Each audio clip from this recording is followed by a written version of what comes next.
Okay, I think we're live. Pretty sure we're live. Anyways, welcome to the Functional Idiots broadcast of the Edmonton Oilers against the Dallas Stars in Dallas, Texas. I have my esteemed co-hosts and numbnuts Andy and Dylan. Hello, everybody. What's Thanks up? for being here. I already buggered it up because I thought I had our intro music saved in OBS and I did not. So I'm like looking, I'm like, where's it at? Where's it at? What did I name it? What did I name it? Never put it in there. Oh, well, that'd be why I can't find it. So, but yes, this is game 2 of the Western Conference Final. Edmonton won game 1 2 nights ago in the first minute of double overtime, courtesy of none other Connor McDavid, who is basically our generation's Wayne Gretzky. I don't think anybody would deny that. No kidding. Yeah, the kid is unbelievable, just unbelievable. Averages over 100 points a year. It's ridiculous. But Dallas still has pretty good depth on their team too. I mean, you have Jason Robertson, Wyatt Johnston, and Logan Stankoven on a first line, which is a bonkers first line. That's a really good first line. And then a second line of Jamie Benn, Joe Pavelski, and Evgeny Dadonov. Good depth. And you got Tyler Seguin. Yes, Tyler Seguin is centering the third line. You want to talk about depth is when you have Tyler Seguin on the third line. That's depth. Exactly. No doubt about it. Yeah, and depth-wise, I think Edmonton's gotten a lot better in the last couple years when it's come to depth. They were kind of meh. You had McDavid and Draisaitl, and then that was it. Who else you got? Some dude who gets maybe a point a week. That ain't gonna cut it. You need multiple guys averaging almost a point a game to get anywhere deep inside the playoffs for the Stanley Cup. So, but they've gotten better. I mean, you got Ryan McLeod, Sam Carrick, Matthias Janmark, Evander Kane, who they got a couple years ago. Zach Hyman's he had 50-plus goals this year, which I don't think anybody saw that one coming, but the dude absolutely popped off. Oh, did he ever? Yeah. No kidding. I mean, his time developing with the Toronto Maple Leafs was surely incredible for him. No doubt about it. Yeah, without a doubt. Andy, do a favor and put the mic a little bit closer to you. Now,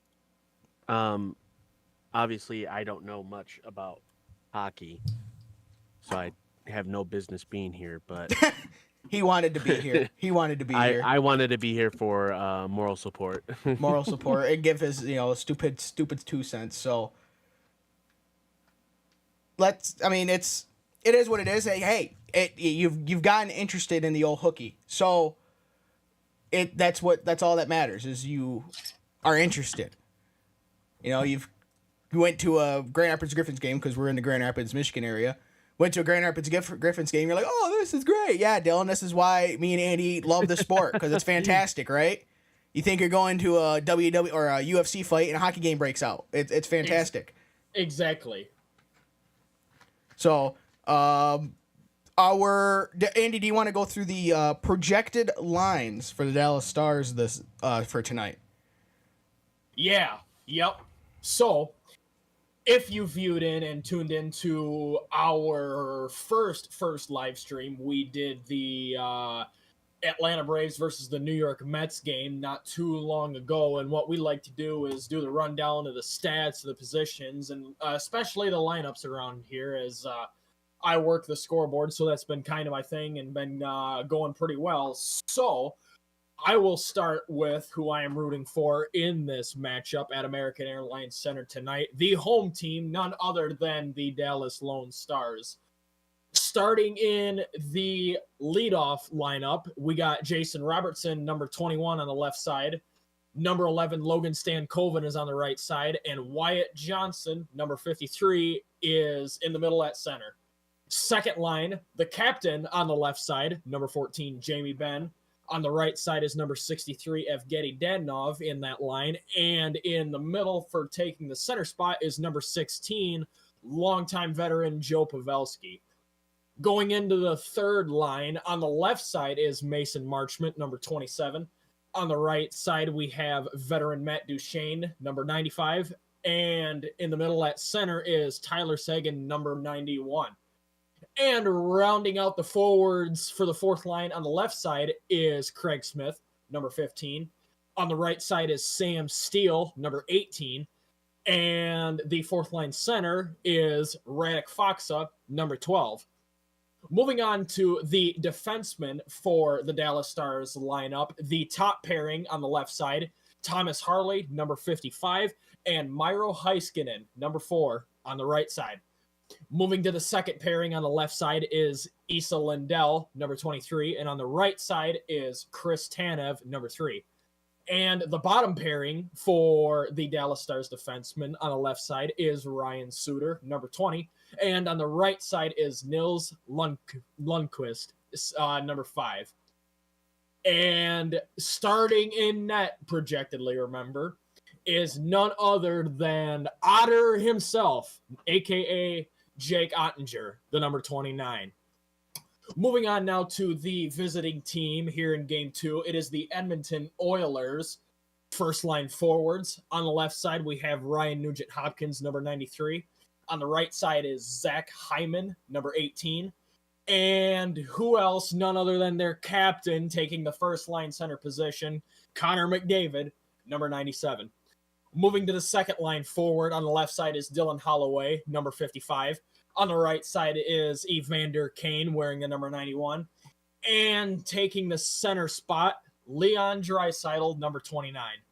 Moving to the third line, on the left side is Warren Fogle, number 37. On the right side, we have Derek Ryan, number 10. And taking the centering spot is Ryan McLeod, number 70. Moving to the round-out line 4 of this Edmonton Oilers lineup, on the left side, former Dallas Star, Matthias Janmark, number 13. On the right side, former Toronto Maple Leaf, Connor Brown, number 28. And taking the final centering spot is Sam Carrick, number 39.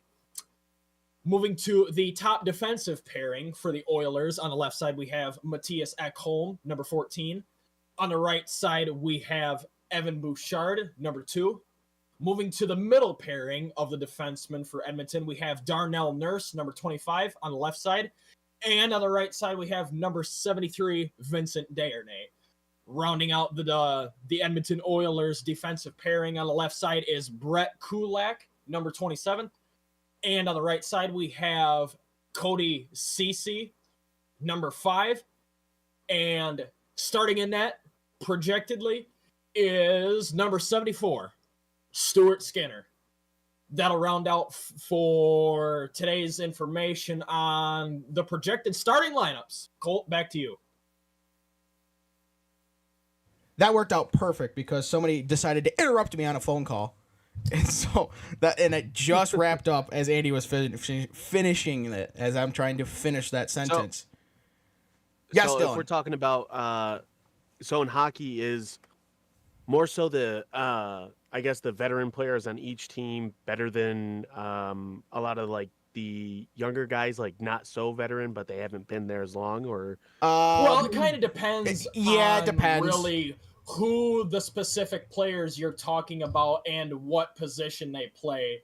I mean, if you're comparing a forward to a defenseman, a give or take rookie or veteran either side, it really it's kind of debatable because forwards play a little bit of a different game than defensemen, because obviously defensemen are going to have different positioning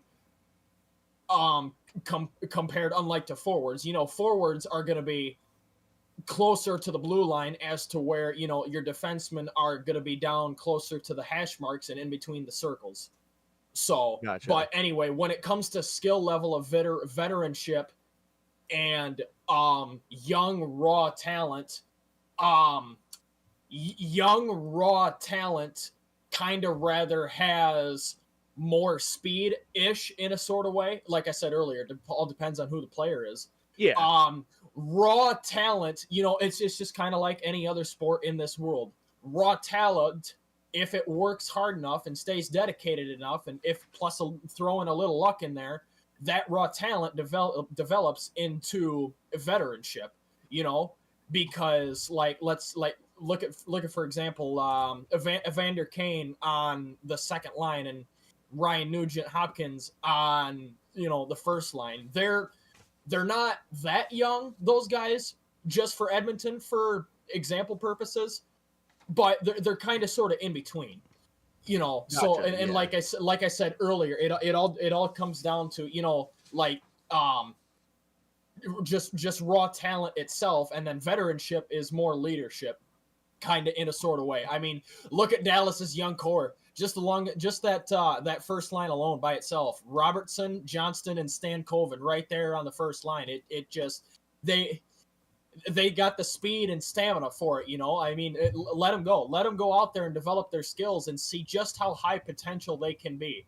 And then veteran leadership kind of in a sort of way, as players play more and more games, they'll get more and more mature for playing the whole game. And then that's kind of why you see guys like Matthias Janmark and Connor Brown and Derek Ryan kind of towards the bottom of the lineup. Edmonton, again, for example purposes, especially Matt Duchene, number 95 for the Stars. He's been around a while.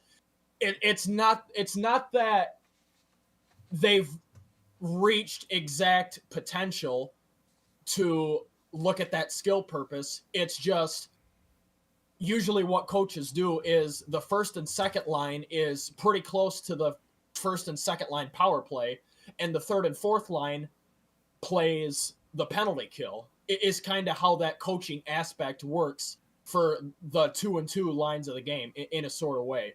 Because with that maturity and leadership and veteranship, nowadays what you'll see quite often, like I said, skill is a factor in there too. You will see a majority of veterans on the third and fourth line and let the young kids go on the first and second line so they can develop their skills for offensive purposes so they can play on the power play. And the veterans that have the maturity to correctly read the passing lanes, get in the blocking lanes and shooting lanes where they can, correctly help their goaltender out. That's where that veteranship, leadership, and maturity comes from. It is the veteran guys who come out here to play the defensive more side of the game. And don't get me wrong, obviously the forwards on the third and fourth line are obviously going to get involved on, offense on the other side of the ice. But I mean, it just to put into perspective, just kind of what that looks like. And don't get me wrong, that's a good question too. But with the way the game is played nowadays in quick line shifts, coaches are asking their players for quick shifts. 45 to 60 seconds is absolute maximum. Back in the old days, many years ago, they were out there for a minute and a half, maybe even 2.5 minutes a shift. That's that's too far. Just so that's kind of how the fresh legs sort of thing aspect works too, because you know what they say, like if defense wins championships. I'm sure you've heard that saying before. Mm-hmm. That's kind of what that all ties into. Gotcha. So now is this either team's second appearance in the playoffs since last year, or both teams were in the playoffs? Both teams were in the playoffs last year. Dallas actually made it to the Western Conference Finals last year and lost to the eventual Stanley Cup champions, Vegas Golden Knights. Edmonton got eliminated in the second round, I believe. Gotcha. What round are we in? We're in the third round. Third round. So third after round of playoffs, yes, out of 4. So after whoever wins this round between Dallas and Edmonton in the West and Florida and the Rangers in the East, they'll meet in the Stanley Cup Finals. Gotcha. So, to go back on your whole age thing there, Andy, Jason Robertson is 24 years old. Wyatt Johnston and Logan Stankoven are both only 21. And they're leading the first line for the Dallas Stars. Exactly, I said that. I know, but you didn't. I'm just saying that the average age between them three is not even 23 years old. Yeah, it goes to show how young they are. Right. Yeah, exactly. And what you said about is you can still have somebody who is an older guy. I mean, look at Patrice Bergeron before he retired. That guy was still playing at his prime, high top. I mean, best play of his career when he retired. So, Yeah. but like you said, most times once guys get older, they're there for the leadership role because they know to help rein in the young guys, because the young guys will go out there and, for lack of a better term, blow their wad right away. And it's like, well, you can't do that if you're playing 23, 25 minutes a night. You can't go out there and, you need to pace yourself. Spend all your energy. Right. You need to pace yourselves here, especially in the playoffs, because there's a good chance the game's going to go to overtime. Yeah. So, and then when you hit overtime, how you play the game completely changes, because you can't make any mistakes in overtime. If not, you're going to be hitting the showers pretty quick. So, all right, picks tonight between Dallas and Edmonton. Andy, who do you got? That is a great question. Looking back on Thursday when Edmonton just barely squeaked it out for the Game 1 win, I know I am a little bit biased here to my Dallas Stars. They are my second favorite team. Excluding bias, I think I'm still going to pick the Dallas Stars anyway. They did a great job battling in Game 1. It did come right down to the wire, but they're here on home ice. There's a lot of fans here. I know that. It's gonna be a packed house. I am pretty positive they can get it done tonight and even up this series to go back to Edmonton on Tuesday. All right, Monday. Final score is. Now that both teams have gotten to, kind of see each other and kind of their play style, and, I think the high scoring is going to come a little bit later in tonight. I think it's going to come later at the end of the game. So I'm going to say Dallas takes this one by a score of 4-2. 4-2. All right. So that means in regulation. I'm going to go No way. I'm going to go with Dallas, but it's going to be a high scoring affair. I'm going to say 6-5 in regulation. Bold. I like it. Since I didn't get to see the last game or anything like that, I was gonna do exactly what Andy said. I'm gonna go with Dallas, and I'm gonna go with the 4-2. 4-2. Hey. I'm gonna take the younger team over. Well, I don't know who the younger team actually is. I think looking at the roster. I mean, just the three lines. You said there's not even an average age of 23. Well, that was just on the first line, but amongst the three guys on the first line. But yeah, the average age would be what, 22.67, something like that. 2 21-year-olds and a 24-year-old. If you look at it, I would say they're probably pretty even in average age. Okay, my next question being, in the last game, which team showed more hunger for the win? And I'm not saying just because Edmonton won, they showed the most hunger. No, I'm talking about the drive, the willingness to keep it going, even if they I'd say lose. it was probably about even. I mean, you're gonna get your spurts where it looks like Dallas is just absolutely taking Edmonton to task, right? And then all of a sudden, the next shift, or there's a stoppage, and then the next shift, they're in Dallas's zone. Edmonton's in the offensive zone for the next 2.5 minutes or whatever. It will kind of ebb and flow. In the playoffs, you don't get much of the complete up and down action. Going this way and then going this way 3-on-2, then going this way and then this way and this. You'll have long, pretty good stretches, especially during the second period, because of the long change where you'll have guys, a line that gets hung out in the offensive zone or in their defensive zone, and they can't change, and then the team in their offensive zone, so Dallas is on the offense in their offensive zone. They can keep rotating players one at a time because, one can leave the zone, swap out, and a fresh guy comes in, and they keep that pressure going. Mm-hmm. Where Edmonton's just getting their balls beat to the boards, right? Can't get off. So, yeah, I have a feeling. I don't know why. Especially if McDavid and Draisaitl can get going, that's an unstoppable force right there. I don't care who. That is a hard train to stop. Even Superman would have struggles stopping that train. But the same thing for Dallas. If they can get their young guys rolling, and then Pavelski, he was pretty quiet the first two rounds. He didn't even score until I think game 2 or 3. I think game 2 of the second round against Colorado. And then even then, it's not like he. Right, and that even then, he didn't even start really popping off goals. So I think he's due to get a couple more here. Exactly. For sure. Dylan, going back to your average age sort of thing that you were curious about, I think. The average age of the 2024 Dallas Stars is 28.73 years old, and the average age of the 2024 Edmonton Oilers is 30.40. So about a year and 3/4. Year and a half. Year and a half. Like okay. That. So pretty similar. I think I think a lot of it is looking at it. Matthias Ekholm's been around a while. Janmark's been around a while. Evander Kane's been around a good long while. You got Darnell Nurse has been around a while too. So I mean, you got some guys that are on the blue line that have been around. But I'd take an experienced guy on the blue line any day of the week because he's not going to make those. Right. He's more than likely not going to make that play to pinch in and keep the puck in the offensive zone on a 50-50 puck. Let's just sit back. Let's not give up a 2-on-1 or a 3-on-2 going the other way. Or God forbid, a 2-on-0.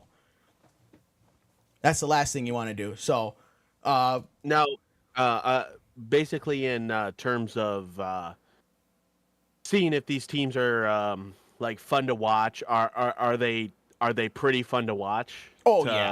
Face against each other. Oh yeah. I mean, obviously, it's going to be fun to watch because it's playoffs. But I know sometimes in certain sports, you get just some dud games. So yeah, no, it's no kidding. No, yeah, well, you do sometimes, but I mean, just alone, Connor McDavid, you're never gonna you have no idea what you're gonna see out of him every night. You could see something that is totally unfathomable. It could just be any old regular season game in January. So I mean that. There's a reason why me and Andy call him Connor McJesus because he's like the second coming for the NHL. I mean, he's unbelievable the skill he has. No kidding, for sure. Yeah. He can skate like the wind. Yeah. I can't tell you how many years of the All-Star skills competition I've watched ever since he was drafted first overall in 2015, 2016, somewhere around that. And I'm pretty positive, Dylan, he's won multiple fastest skater competitions. Oh yeah, and it's not speed, just skill too. I mean, he could that too. He could undress an entire line in 10 seconds, just dancing right through them. If you give him anything more than a phone booth to work in, that's too much room. He will split the defense. Oh yeah, it just blow the doors off like they're standing still. I mean, still. It's like he flicks the nitrous switch and off he goes like a raped ape. So. Trying to think. They're going through the national anthem right now. So, just trying to fill for what? Canada. Well, Canada. No, they're doing the U.S. national anthem right now. We are getting pretty close to puck drop. Yes. Just trying to fill probably like another minute of time. Okay. First goal of the game, Andy, go.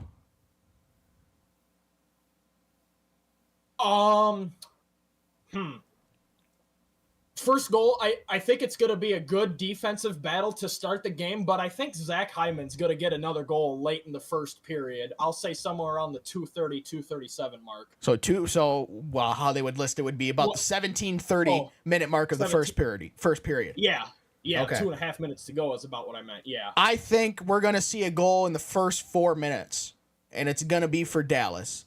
I'm going to go with... let's go with Evgeny Dadonov. He's going to score a goal in the first 4 minutes. That's my guess. That's not bad. That's not a bad pick at all. Yeah, Dylan. and then all right. So Andy, what was your guess? I'm gonna guess Zach Hyman scores around the 17-23 mark. Zach Hyman. I'm gonna go with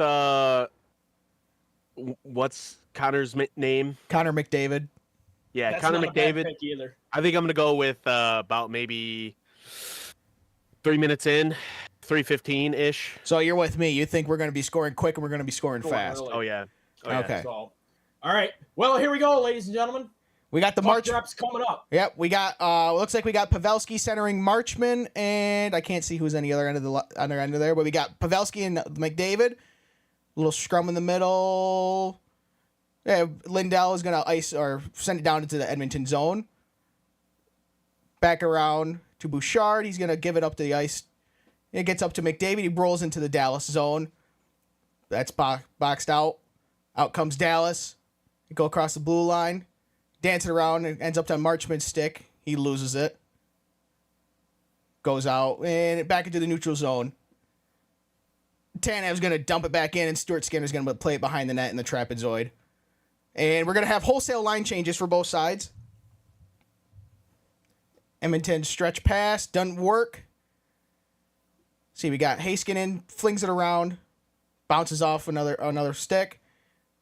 Draisaitl gets it up to the point. We're going to swing it back around. Another shot.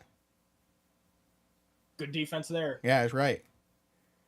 Draisaitl tried to get it back to Darnell Nurse. Didn't quite get it, but Nurse recovers. Goes around to Desharnais. He gets it up to, let's see, Holloway, and he's going to put it in on Ottinger for the first stoppage of the game, a little over a minute in. First shot on goal, too. Yeah, McDavid is just an unbelievable 200-foot player. Good back check there. Good body, too. You don't see that out of McDavid very often. He's not a super physical player. He just kind of beats you with just his skill rather than his body. Yeah, He don't need to get physical. Yeah, right. He doesn't need to, and he could just go right through you. And not with his body, but just puck through you and then dance right around you. So CC figured it out. Up. Didn't quite keep it in the zone. Edmonton's going to circle around. Kind of regroup a little bit. Back into their own zone. I'm going to get up the ice and a little squabble at the top of the circles. Edmonton gets it out and nope. Dallas comes skating up the ice. Into the Edmonton zone. Lot more up and down than I would have guessed. So, but, still trying maybe filling each other out. Into the neutral zone. Down in the Dallas zone. Down Darnell Nurse. Over to Desharnais. Right along the boards. Corey Perry, who was actually out for a little while. Looks like he's back in.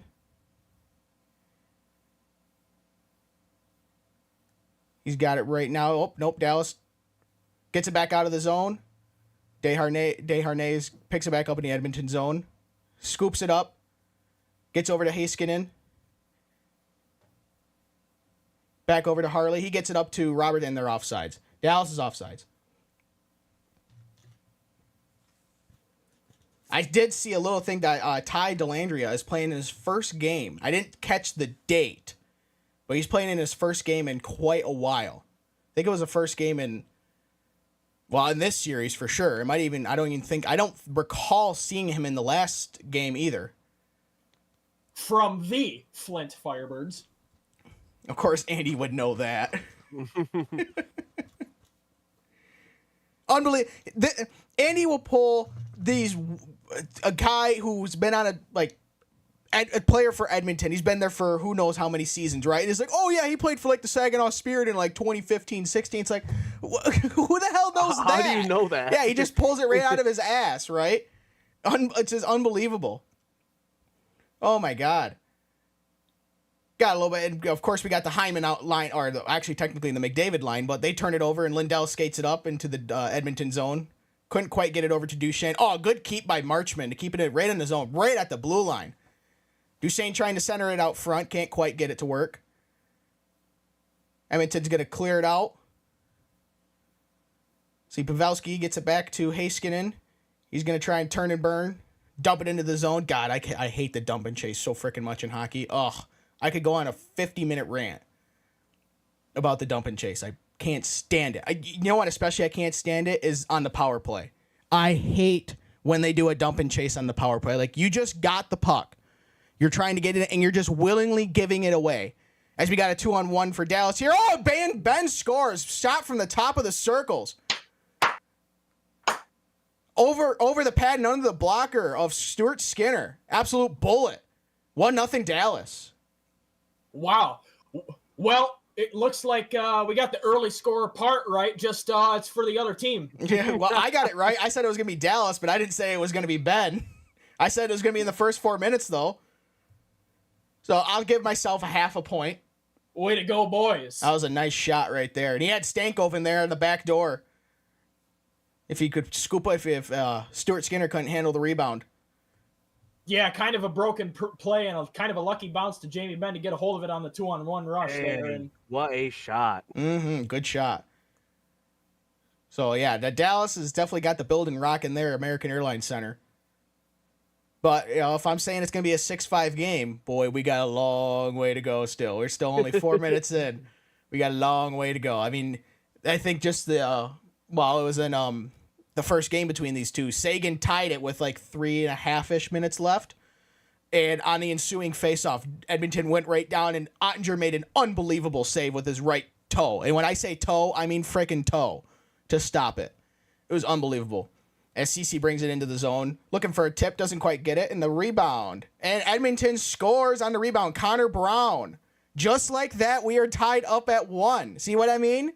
Just because you score in the first 4 minutes don't mean a damn thing. That was good right there. Connor Brown, he got a pass from CC and shot it, and CC was looking for the tip, missed it, but then Brown, I believe, technically got his own rebound. See here? Try to do a little give and go. CC did tip it, but then, yeah. Between the legs, nice. Wow. Connor Brown scoops up the rebound. Ottinger was frozen. Yeah. So we're talking about the what the score is going to be. We got a 3-2 game. Was it last night, right? 2-1. 2-1 game? Yeah, last night was 2-1. Yeah, against the Rangers and the Panthers, and that was in overtime. I believe Barclay Goodrow scored that about 11 minutes into overtime. What about the against these two teams? When did they? What did they score the last time they faced? What do you mean, like when they score? Like who won? Because that game 2, right? Yeah, this is game 2. Yeah, their first game, their first game, the final score was 3-2, I believe, in double. 3-2. So they got a was fairly low scoring game between the. I would say that 3-2 is probably about it's not average for most NHL teams. Yeah, you're not gonna get your 6-5 or your 7-5, 7-6 games like the first game between Winnipeg and Colorado in round 1. You're not gonna get that every game. It'd be awesome because I love a high scoring game. Don't get me wrong. Desharnais takes a shot and that gets blocked on the way down in. Marchman picks it up. Nope, loses it out to the point. Darnell Nurse, he's going to fling that one, and that gets blocked by, I don't know who, but they're hurting bad. Yeah, it went off his foot. Can tell he's kind of struggling a little bit. Sagan brings it up. I'm sorry, not Sagan, that's Duchesne. Swings it around, Darnell Nurse picks it up, stays behind his net as Edmonton gets some fresh legs on the ice. Jamie Benn hounding Nurse. Edmonton still trying to get set up here. A little bit, break it out. And they are going to be able to. They're going to dump it in. Ottinger plays it behind the net. It's picked up by Tanev. Still trying to do something with it behind the net. Being hounded by Holloway. Gets it up to Stankoven. And Evander Kane's going to pick it up behind the Edmonton net. He's going to swing it around. Back onto Lindell's stick. He's going to get it up, and we got a 2-on-1 going the other way. Back to Dallas, and a good save there by Skinner. That might have actually been blocked. Blocked in front. Yeah, I said that looked like it might have been blocked. It's now in the Dallas zone. Robertson's got it. He breaks it out. Back into the Edmonton zone. A little bit more of a up and down game so far. You don't really see that too much in the playoffs. As Edmonton breaks it out, and they go, turn it back over in the neutral zone. Turned over again. Corey Perry's got it. We got a 3-on-2 for Edmonton. He's going to shoot it in, and that's blockered away by Ottinger with ease. Matthias Ekholm's picked it up. That's blocked, pass-wise. Edmonton breaks it out. That's picked up by Zach Hyman. He's being hounded by Heiskanen. It's a good play by Heiskanen. Good defensive play to get Hyman off the puck without taking a penalty. It's very easy to be on top of a forward as a defenseman and take a stupid hooking or tripping penalty. It's so easy to do that. Exactly. Yeah, with the way the game is played nowadays, yeah, for sure. Yeah, because basically, if you stop moving your feet in the modern NHL, you're gonna end up taking a penalty if you stop moving your feet, because the game is so fast now. It's unbelievable. If they're averaging probably up and down the ice 18 miles an hour. I mean, just freaking hauling ass, right? As we roll into our first TV timeout.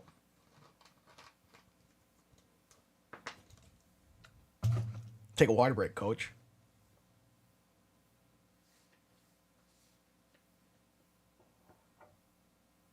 So 1-1, good shot, good goal by Jamie Benn there. Kind of used the defenseman of Edmonton defenseman there as a screen. This considering we're this early into the first period, and they're both kind of holding their own, but scoring relatively early. Do you think that maybe we're gonna get a little bit of what you would call a barn burner, where we're scoring back and forth until? Yeah, it's possible. I mean, if they can clean up their sloppiness in the neutral zone, and if these two teams tonight can provide some quality teamwork chances, there's without a doubt this could definitely be a high scoring game, like what Colt predicted earlier. Oh yeah, there's probably been nearly half a dozen turnovers just in the neutral zone alone so far. Yeah, it's like the kryptonite for these teams. If you want to lose the puck, you go into the neutral zone. Yeah, it definitely seems like they're being kind of aggressive with the puck. I mean, obviously with all the turnovers in the neutral zone, but it seems like they're both actively aggressive, which is good, what you want in the playoffs. But yeah, that's perfectly fine. Yeah, aggression. They got the mindset of attack. Yeah, aggression can be your savior or your worst enemy at the same time. Because if you're overly aggressive, you could kind of make some very low percentage plays where it could be it's high reward, but it's unbelievably high risk. So as Edmonton breaks it out, it's on the stick of Draisaitl, who is basically like Connor McDavid, just like 95% of it. Scrum in front of the net. Ottinger standing tall on the goal line. And puck's still loose. As Thomas Harley gets it out, he's going to ice it down, and it is an icing against Dallas.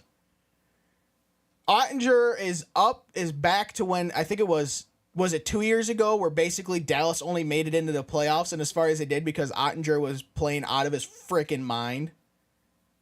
I think that was 2 years ago. That was a good shot by Holloway, and another good rebound attempt there by Kane. He gets knocked down. Look at that. Boom, right there, off the top of the leg. Game of inches. And there's the puck right there, squeaking about. There's an easy win for Nugent Hopkins. Goes out to Ekholm, over to Bouchard. Loop it around to McJesus. Let's see what he can do with it. Kind of backhand around, and Ottinger's all on his antics about that one.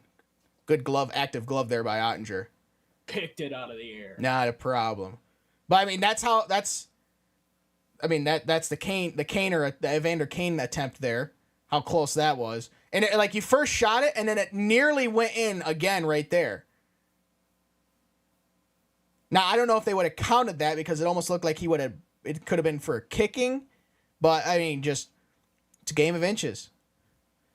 I would argue McDavid won that one. Hyman's got it. McDavid's got it, so he's going to do something. He turns it over to Tanev. Nugent Hopkins with Tanev, and back to Hyman. He's going to dump it down in front of the net. Back to McDavid. Up to the point to Ekholm. Over to Bouchard. Bouchard assessing. Kind of blocked on the way in. Hyman with a good chance. He's in the corner with Nugent Hopkins as help. It gets turned over to Stankoven. He's going to be able to break it out of the zone. Get it into Edmonton zone. Bouchard picks it up. Gets it over to Ekholm. He's going to break it back out of the Edmonton over to Hyman. Hyman's got McDavid with him. He's just going to loop it around behind the net. Back out to Ekholm at the point. Going to get it down to McDavid. Heiskanen for Dallas picks it up. It gets turned over. Edmonton dance along back to Bouchard, who's been out there for well over a minute. Good shot good shot there. Good save by Ottinger by the left foot rather. That gets cleared out by Heiskanen out to Ekholm. He's kind of waiting for help. He wanted to dump it because off a stanchion or something. That was a weird bounce. But gets back out and Dadonov coming in. Getting a little bit of help, but gets cleared out by Edmonton. Back out to Harley. Back into the Edmonton zone. Gets cleared around by Brown. He's going to help break it out, but it's held in at the point by Dallas. To Sagan in the middle. Good stop by Skinner. From the top of the circle, Sagan right in the high slot. If you just look at it right now, if you ask me, as we're going to roll into another TV timeout, you just look at it. Dallas has only 2 shots on goal and Edmonton has 9, and we are just over 10 minutes in. I mean, so Dallas, that was only Dallas's second shot on goal. Their first shot on goal was their goal. The goal by Jamie Benn. And so, I mean, I would say definitely for sure Edmonton's been having a lot more pressure in their offensive zone than Dallas. But when Dallas does get it into the Edmonton zone, they get some pretty good chances. Just not always. They don't always end up on net. Yeah, it's definitely going back to like the aggression. Yeah, both teams seem to be keeping like a very level head about where they're aiming towards. They're, I guess, aiming their aggression towards one another. They're keeping it on the ice rather than than trying to beat the crap out of one another. So, I mean, obviously, you don't really see much of that, but no, I think neither of these two teams are really built for that. You know, you don't have that Ryan Reeves or that Pat Maroon on this team that would be quote unquote I guess the enforcer, you could argue, for Dallas would be Jamie Benn, but he doesn't actively go out there trying to quote unquote start shit most of the time. Where you might have Reeves, he might be going out there trying to find a big hit so he can get his team, riled up. Ben will dish out big hits, but he doesn't necessarily go trying looking for them most of the time because, I mean, Ben's got some skill. He can put it in the back of the net. I mean, he showed that earlier, And for Edmonton, I mean, you got Vander Kane. He can maybe mix it up a little bit, and Darnell Nurse, but 2 guys. You need, if you're going to want an enforcer, you're going to want a whole line to be an enforcer line. Not just 2 guys. Yeah. As Draisaitl gets the puck, gets it up to Corey Perry and into the Dallas zone. Back out to the point, and that's easily stopped by old Jake Ottinger there. The Otter. No, you think he had any traffic in front shots of on him. Goal. Is that a telltale sign of which team is kind of aiming for the win, or is that just how lucky they're getting? Or I wouldn't necessarily say luck. I would say it's an accurate representation of momentum, if that makes sense. Okay. Yeah. Because I mean, you can see many times where a team will have 40 plus shots on goal, but they don't win the game. The team that only had maybe 18, 19 shots on goal will end up winning the game. It's a good representation of who's actually put the shots on net. I mean, another good one to look at it too would be what's the overall shot attempts, because maybe that team that only had 19 shots on goal might have actually had more shot attempts, just they didn't always make it on net. So that's something else you can look at too, because a lot of times as we get our first penalty of the game for high sticking, I think it would be looks like it's against Lindell. Yeah, it's against Lindell. Looks like it's just going to be a 2-minute minor. But to go back, the team that has the more shot attempts might actually, be playing the better game. But, if they're trying to taking shots from the point and they're tipping it and stuff, and, or if the other team's got a lot of blocked shots, then, that won't count as a shot on goal. So as we get our first power play of the game, and the Edmonton power play is unbelievable. 36.7%, which is unheard of. That's ridiculous for NHL. And the Dallas's penalty kill has only been hovering right around 70%, which is not very good at all. So would not be surprised if Edmonton can put one in the back of the net here, as we're going to retry that again. Draisaitl taking the center spot. Ref didn't like the face-off. Yeah. And he's going to kick Draisaitl out, so McDavid's going to come in. McDavid cleanly wins that one, out to Bouchard. Back down to McDavid in the corner, and Draisaitl ends trying to set up in his office, which is basically at the bottom of the circles. McDavid takes a shot looking for a tip, and that doesn't work as Dallas was able to ice it out. Bouchard going back to pick it up behind the Edmonton net. Let's see if they do my forever hated dump and chase into the zone. McDavid's trying to dance through a bunch of guys. Nope, they didn't do the dump and chase, but Edmonton's gonna clear it out themselves. So good breakout, boys, out of the Dallas zone. As Draisaitl's got the puck, he's gonna take it back into the Edmonton zone. Not standing around so far for this power play for Edmonton. As he's trying to dance through about 6 guys into the Dallas zone. He's gonna loop it around to Draisaitl. Draisaitl's gonna give it back to McDavid. Out to Nugent Hopkins. Nugent Hopkins going to drop it off for Bouchard. Back to Nugent Hopkins. Dance around the other circle. Back to Bouchard at the point. And that gets blocked by, I believe, Sam Steele. As Heiskanen tries to get it out. And Sam Steele's able to get it out. And not quite a little bit more. And Dallas almost got caught with too many men there. As Draisaitl brings it in. Dancing along the boards. Trying to look for any options here. Out to Bouchard. McDavid back to Bouchard, back to Draisaitl. At the top of the circles, looking for anything here. Down to Nugent Hopkins at the goal line. He moves back out to the top of the circle. Back down to Draisaitl. Back out to Bouchard. A good one-timer that gets blocked by Sagan. Hyman in the corner trying to dig it out. And Sagan gets it in the middle, and he's going to be able to... Nope, kept in by Bouchard at the blue line. Good keep there. Over to Draisaitl. 10 seconds left on the Edmonton power play. Down to McDavid. He's going to try and do it himself. Not quite. As Nugent Hopkins gets it.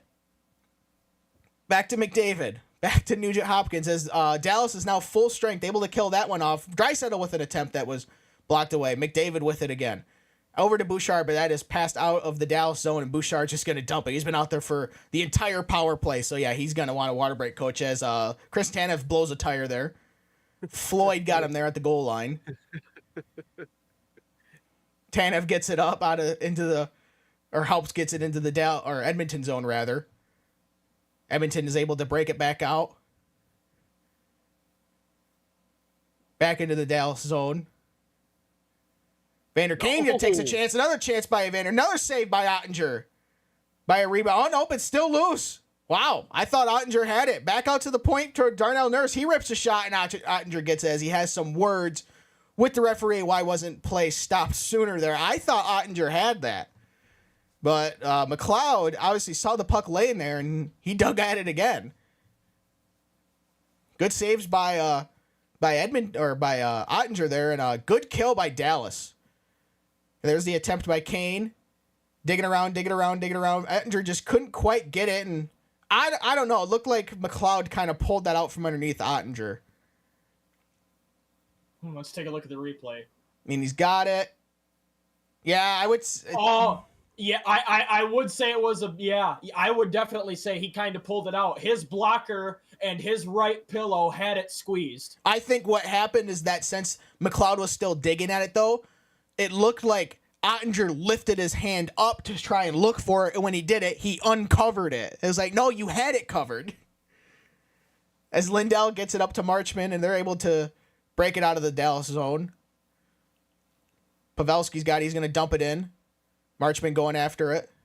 It gets looped around, and it gets cleared out by Edmonton, and they get it into the Dallas zone. Connor Brown puts it on net. Easily pushed into the corner by Ottinger. As Dallas gets it out, gets it back into the Edmonton zone. Brett Kulak gets it. He gets it up, turned over for like the 60th turnover in this game so far in the neutral zone. Back into the Edmonton zone.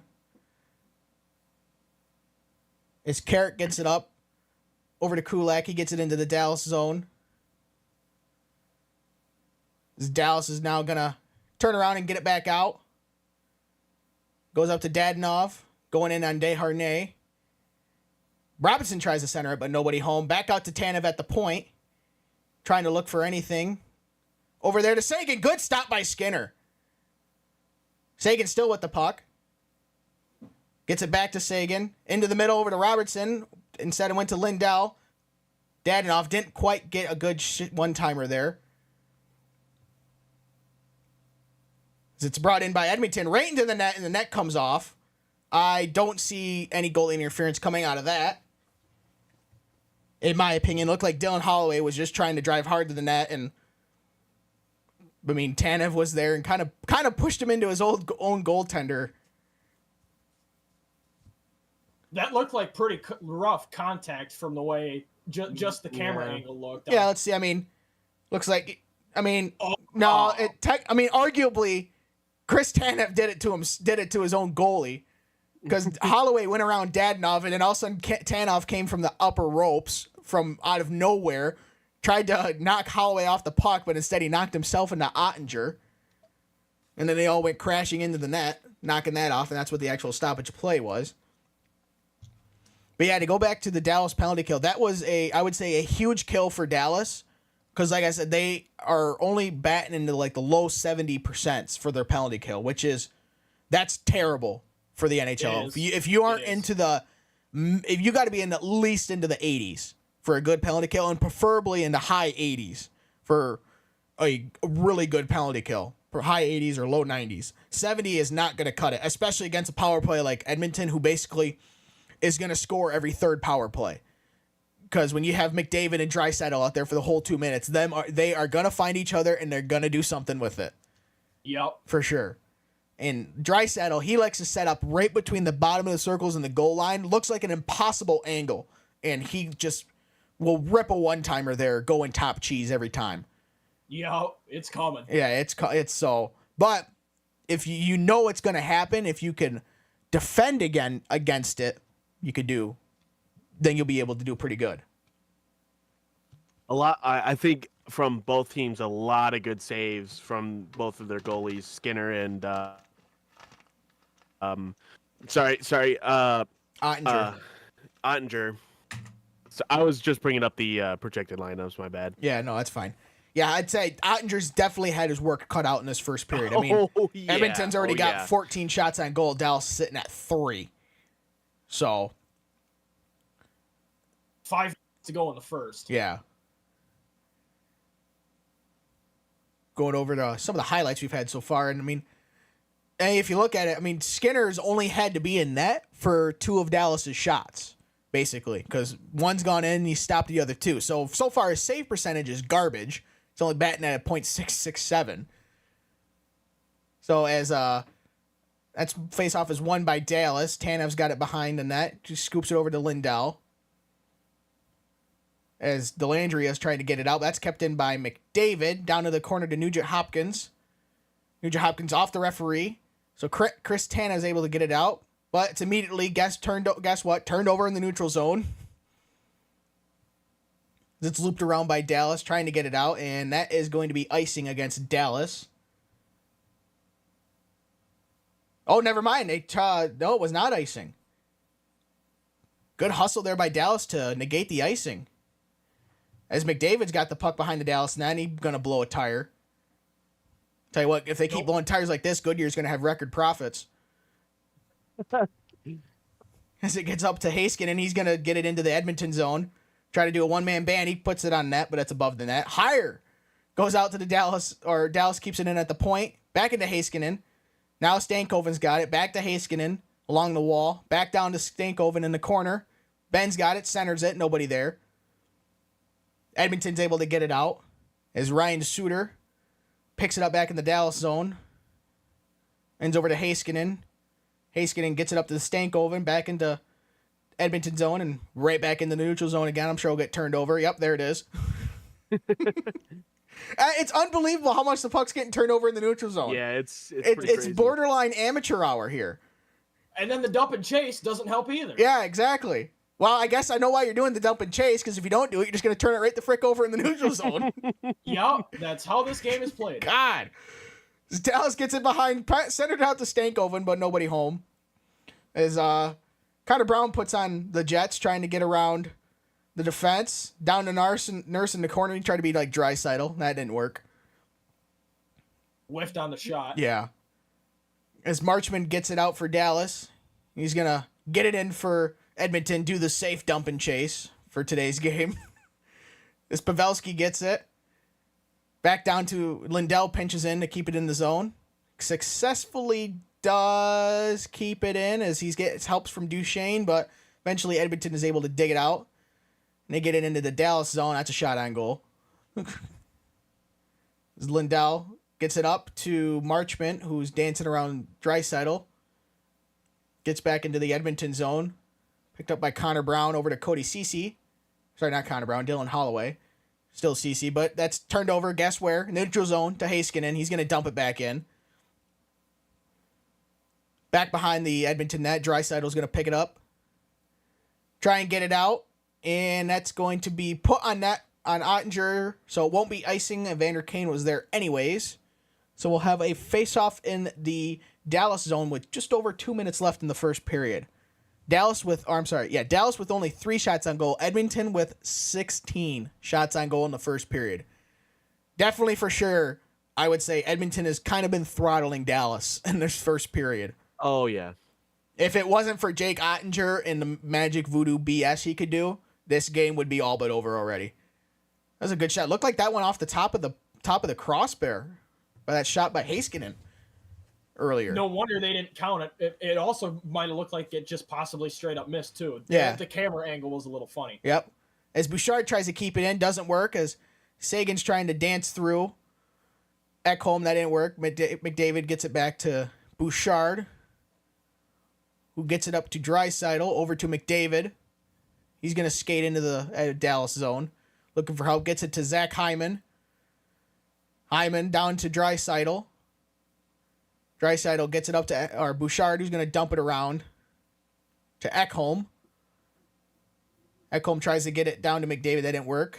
Intercepted by Sagan to Ty Dellandrea. But that's turned over, guess where? In the neutral zone. Leon Draisaitl brings it in to Evan Bouchard from the point. That shot misses. Dellandrea picks it up, and he's got help. They get into the Edmonton zone.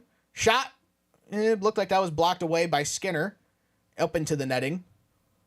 So, yep, Dallas. Hey, Dallas has got another shot on goal, boys. We're up to 4. We're breaking some new ground here, Copernicus. Edmonton has 4 times as many shots as Dallas. So that was a good blocker save there by Skinner. A little bit higher. That was going to go top cheese. Yeah, he got enough chunk of it. Yeah. I see what you guys mean, though, is Dallas is not like a bad team, but Edmonton seems a lot more hungry for it. It's just Dallas seems a little more accurate.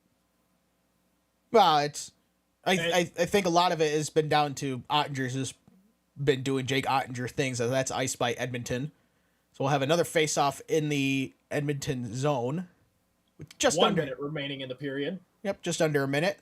Good thing there was only 6 seconds played there because Edmonton can't change, but, well, nobody's used any of their stuff up, so that won't be an issue. Yeah. Good song. I can't hear it because if I was playing it, we'd be getting struck down for copyright right now. It gets out to the Dallas point. Big shot by Heiskanen. That one's blocked. Another save by Stuart Skinner. Not able to be kept in at the point there. Over to Heiskanen. He's going to do the dump and chase to not turn it over in the neutral zone. Harley's not able to keep it in. He gets it back out to Heiskanen. Heiskanen gets it up. Turned over. Guess where? Neutral zone.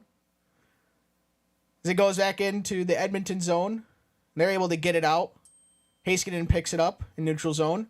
Tries to get it up to Stankoven. Didn't work.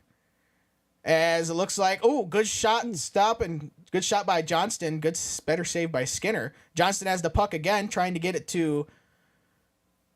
some help there overall.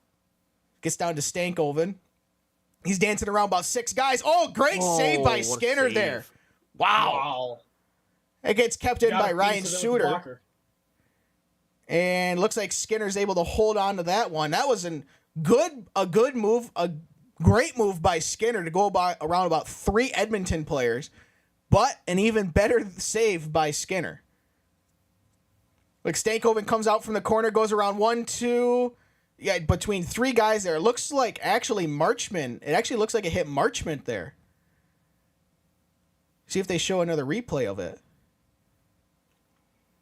So here comes down. Stankoven gets it, goes around 1 Edmonton player, goes around another and another. I actually think that hit Marchment. As we come to the end of the first period. Both teams score at about, 40 seconds apart in the first 5 minutes of the first period.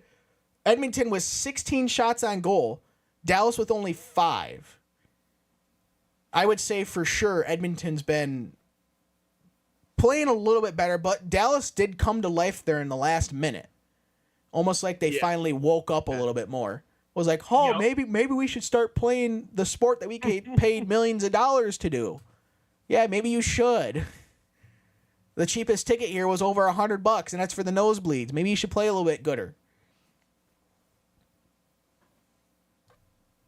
No kidding. I noticed there that at the end, don't think they started the game with it, but sometime during, I think, round 2 between Edmonton and Vancouver, they split up McDavid and Draisaitl and made them center their own lines. But at the end of the first period there, it was Draisaitl, McDavid, and Hyman were all on the same line together, which, if you ask me, that is probably the most dangerous line in the National Hockey League right there. If you get Draisaitl, McDavid, and Zach Hyman together. Probably.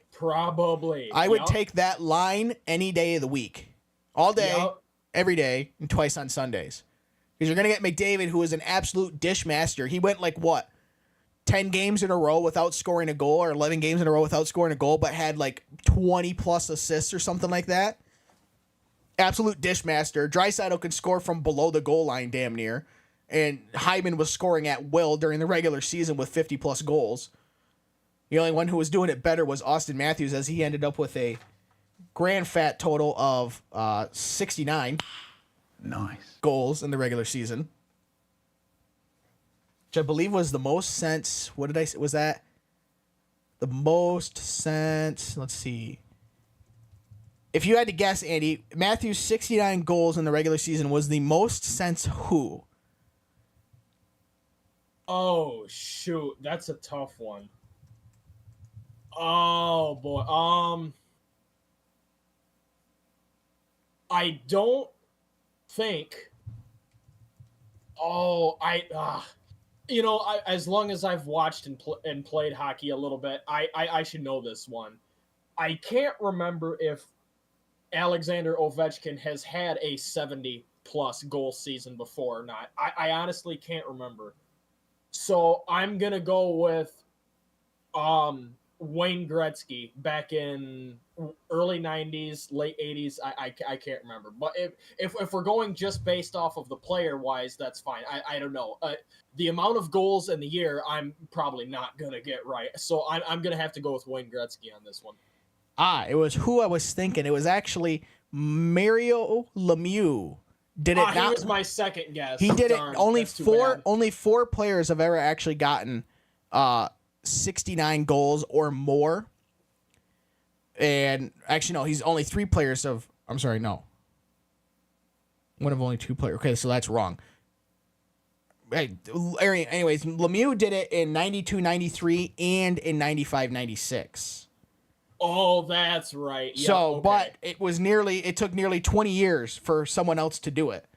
But back in the 80s and 90s, for hockey, you could have somebody like a Wayne Gretzky or a Mike Bossy or a Steve Yzerman or a Joe Sakic, that could just kind of more carry a team, because it was it was arguably, well, it's not arguably, it was a fact. It was a lot easier to score back in the day than it is now.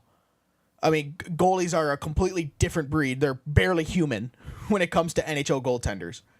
About how they can just read a play coming at them and then, take it a 90-mile-an-hour clap bomb from the point, but then still being able to stop it.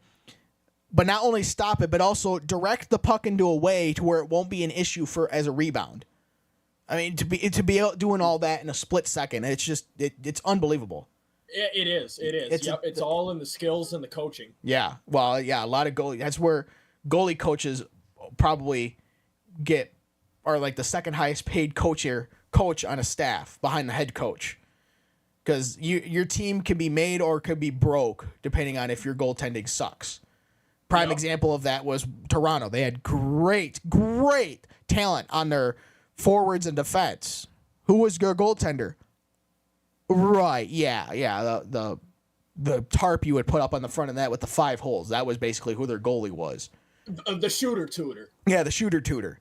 It wasn't very good. This year they got better. I think Joseph Wall for Toronto, he played a great game 5 and 6 in Toronto. Basically helped Toronto get to game 7. Then mysteriously got injured before game 7. Don't know what happened there. And so wasn't able to play there. I don't know who was Toronto's main goalie. Can't come up with it off the top of my head. But I mean, not saying he'd played a bad game 7, but it wasn't. I mean, Joseph Wall basically shut out Boston until the last second of game 2, last 0.6 of a second of game 2 or game 6 rather. But going back to Dallas and Edmonton here. We said Dallas, so far we've only had 1 power play. Didn't look like, Dallas did pretty good killing it, but at the same time, didn't look like Edmonton really got anything going on that power play. They never really got anything set up, truly until about the end of it, where it's like the guys have already been out there for well over a minute and a half. Yeah. Dallas was able to change and get fresh, their second penalty kill unit out there. And I think, another way that Edmonton has been winning these games is on the power play. Because like I said, when you're batting at 36, 37% on a power play, woof, that's a hard train to stop. But exactly. Yeah. But then, you get Dallas who is able to hold them off, and then now you have kind of an issue because if they keep that up and, it's part of their play style almost, where not necessarily they're banking on power plays, but they're able to get those chances and make something out of them. If Dallas keeps it up on stopping them, then, Dallas will, or more than likely, be able to take it if they're able to get more shots on goal and stuff like that. Yeah, the thing is with Edmonton's power play is that if you can kind of handle McDavid and Draisaitl, you're gonna have a pretty good chance of killing it. Because that's basically the whole power play is designed around McDavid and Draisaitl. They're gonna be out there for the full 2 minutes, regardless of what's happening. They're basically like Ovechkin, okay, for Washington's power play. Ovechkin is out there. He's on both power play units, okay? And where's Ovechkin? He's in his office, the top of the left circle or right circle, depending on which way you're looking at it, And he's going to sit there just waiting for the one-timers to get fed over to him, and damn it works every time, It does, yeah. There's a reason why it's called Ovi's office. Because it's his freaking office. Or as Andy calls him, it's not Alexander Ovechkin. It's, who, Andy? Alexander Oven Chicken. That's right. Because he's out here baking goals with that burnt biscuit. That's right. Like it's nothing, just putting it in the back of the oven. Yeah. That's got some crispy fried chicken coming out of there. No kidding. Extra. No kidding. Yeah, it's the Colonel's extra crispy recipe. Yeah. I did look up your thing earlier. The goaltender for the Toronto Maple Leafs this season was Ilya Samsonov. That's right, Samsonov. Damn it, I'm pissed. Yeah. I should have known that. So, Sons of bitches. Oh yeah. Anyway, yeah, it's been a pretty thrilling first period despite the many multiple turnovers, but still tied at 1. Second period is coming up soon. We'll be right back after this. That's right.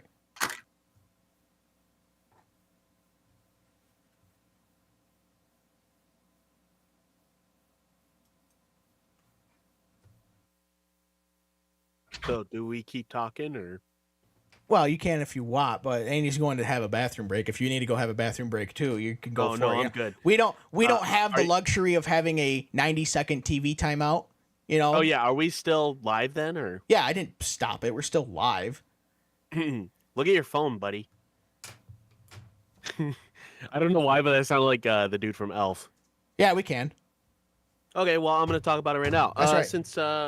Since we're in intermission, obviously this is my first Functional Idiots broadcast, but this is your second. Did you ever talk about it in the first stream or no? A little bit, but not too much. Well, go check out our podcast. We have me and Colton have a podcast, the Functional Idiots podcast, of course, because we're good at naming stuff. Yeah, we picked a good name that took us 14 episodes or so to come up with, and now we just kind of roll it into everything. But yeah, feel free to check us out on there. We do kind of laid back and stuff like that. Follow us on Twitter. We'll do updates, hopefully. I'm getting a little bit better at that. Yeah, I know. Because when I put up the podcast, because we recorded a podcast episode today, we do one a week. Because we still have a full-time job, so we can't do more than one a week. Although we are going to start doing another podcast called the Not Until 4 Patreon podcast on our Patreon that you can only exclusively get on our Patreon. But that first episode will go up tomorrow, i.e. the 26th of May. Sometime tomorrow. We don't know exactly. We don't have set times of, we're going to record at 8:52:30 in the morning. You know, we don't. Right. You know, we're not that crazy. It's just kind of like whenever fat ass 1 and 2 here roll out of bed and wake the hell up that we do anything. So, but yeah, if you just want to listen to two guys BS, go give it a listen. And make stupid jokes, poo-poo caca jokes. Yeah, we're going to be right in your wheelhouse. And getting pissed off by stupid little things. Like some fat bitch who thinks he needs a wheelchair to go up a jet bridge. Dylan's about but yeah, go ahead and check us out. I just wanted to make sure with Colton over here. Motherfucker. I'll give us credit. We just went. Listen, I'm sorry, but Coke just spilled. Oh, sorry, a unnamed drink brand just spilled all over my desk. So I am right in saying the mother effer. Hey, I was gonna say I'm gonna give us credit. We went an hour and 13 minutes before I had our first F-bomb. I mean, if you don't like to hear swearing, don't listen to our podcast because about every third word is a swear word. Listen, this is a broadcast, so we're trying to keep it a little more professional than our podcast. But you're gonna hear swear words every once in a while, all right? So deal with it. Yeah, if you want to hear I just spilled Coke all over my desk. No, Sorry, not unnamed product. He's just saying. They don't know what I'm talking about. I could be talking about a drug. Lube. No, I don't have illicit drugs in my house. I have asthma. The only drug I have is medication. No, Dylan doesn't have asthma. He's got eczema. Got eczema and eczema. That's not his inhaler. That's his berry-colored flavor vape. That's so pardon me for dropping the mega F-bomb. Yeah, I think you were. Coke, No, you spilt lube. Undisclosed drink. No, Coke is another name for soda in California, but we're not in California. No, you mean in the South. You mean in the South. I spilled dope. Dope. There we go. Yeah, that's the California drink. Dope. Dope with a side of meth. If you need to know what drink I'm drinking cherry. Cherry. Just cherry. Just cherry. Just cherry. Yeah, Dylan's trying to fight that arthritis by drinking cherry juice. So, Andy, you didn't miss much except for me dropping the F-bomb. Yeah, in our Dylan. broadcast. Yeah, that was. yeah. I was gonna say I gave him credit. It took an hour and 13 minutes before you had an F-bomb dropped. But I think it's valid. I'm if so Dylan- afraid to say like anything like damn or anything like that because I'm just like trying to keep it professional. There's nothing about Or this. I should say semi-professional. I say nothing about this professional. We got 3 lunatics. Oh my lord. Oh. It's Dylan, did you spill more undisclosed lube? No. I'm making sure it didn't spill on my VR headset. Oh, jeez, listen to this. What a tragedy that'd be. It just spilled on my my slides. No, it's all right. It only spilled on his wide ass open computer there that he doesn't have the case on. It only spilled on my computer, so we're all good. Yeah, it's all right. It only spilled onto the house's fuse box. Other than that, everything's fine. For the whole rest of the neighborhood, but we'll get it fixed eventually. Yeah, everybody else has lost power, but Dylan's got some still. Consumers is rolling out there to put up 16 new transformers. Yeah. Sponsor us. Yeah. I've never understood that when you have power companies that sponsor something. Like, for us around here, we don't have another choice. It's consumers or no power. Like, Well, oh yeah, that's true. We are in West Michigan, so yeah, it is consumers. it's consumers or bust. So it's like, what are you guys? Why are you guys sponsoring? It's not like we have a choice. It's not like Spectrum. If you don't like Spectrum's television or internet service, you could go to Xfinity if you had it in your area or something. We don't have that option. Unless you want to spend $100,000 and put up your own wind turbine and solar panels. Like, it's so weird because you can go up to northern Michigan or eastern Michigan, and they have consumers or DTE. But yeah, it's that'd like, be on the west what side the of the state. what the or heck? the Why east side of can't- the state. Why can't the west side get it? Well, it'll be consumers, but DTE and consumers could be in the same area, but they won't necessarily be both going down the same street. Yeah. It'll basically be whoever sets up shop first is going to have that area. So, but then if you go to like the southern part of the state, you have, I think, American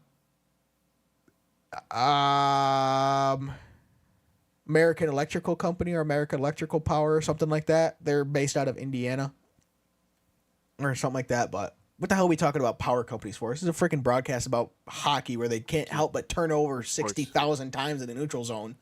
Did you guys also talk about future broadcasts and stuff? A little bit. It's not like we sat down like, yep, we're going to do another one here because we don't know when Well, we're going to do no. I'm another talking one. about we're doing. Obviously, they know we're doing other sports. Hopefully, No, because yes. you guys did a baseball one. Baseball. Hey guys, you want to go play Baseball. some baseball?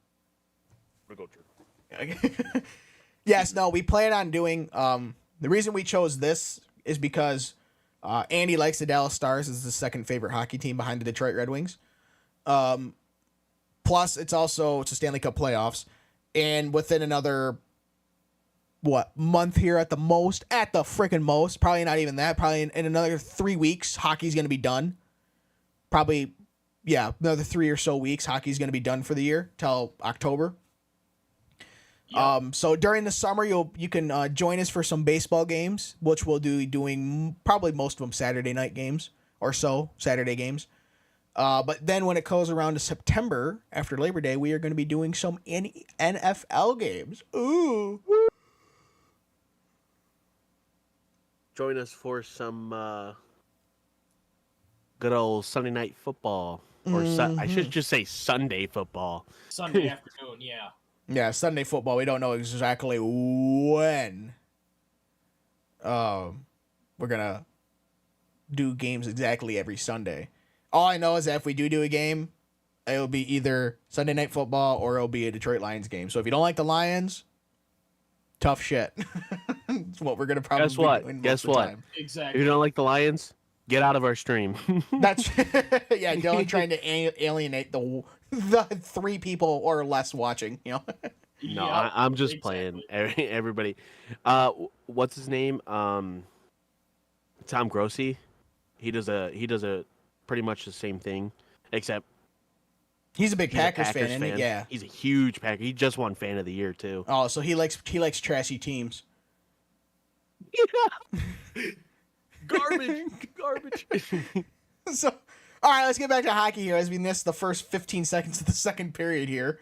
As Stuart Skinner made a stop. Still technically was not on goal. So that's Dallas's kryptonite. He's putting it on net. Looked like it was just dumped in. Yeah, and he scooped it up because Dallas was coming at him like a pack of dogs on a three-legged cat. So he was not about that. We'll get a face-off in the Edmonton zone. That's won by Edmonton. Looped around. It looked like Heiskanen couldn't quite keep that in, but the Dallas is going to tag up as Darnell Nurse takes it back down. Gets some help over to Desharnais. He's going to get it up for Edmonton to break it out. Brought into the zone there by Edmonton. Behind the net. The Kane had it. It's turned over to Hartley. Turned back over. Now Marchman's got it.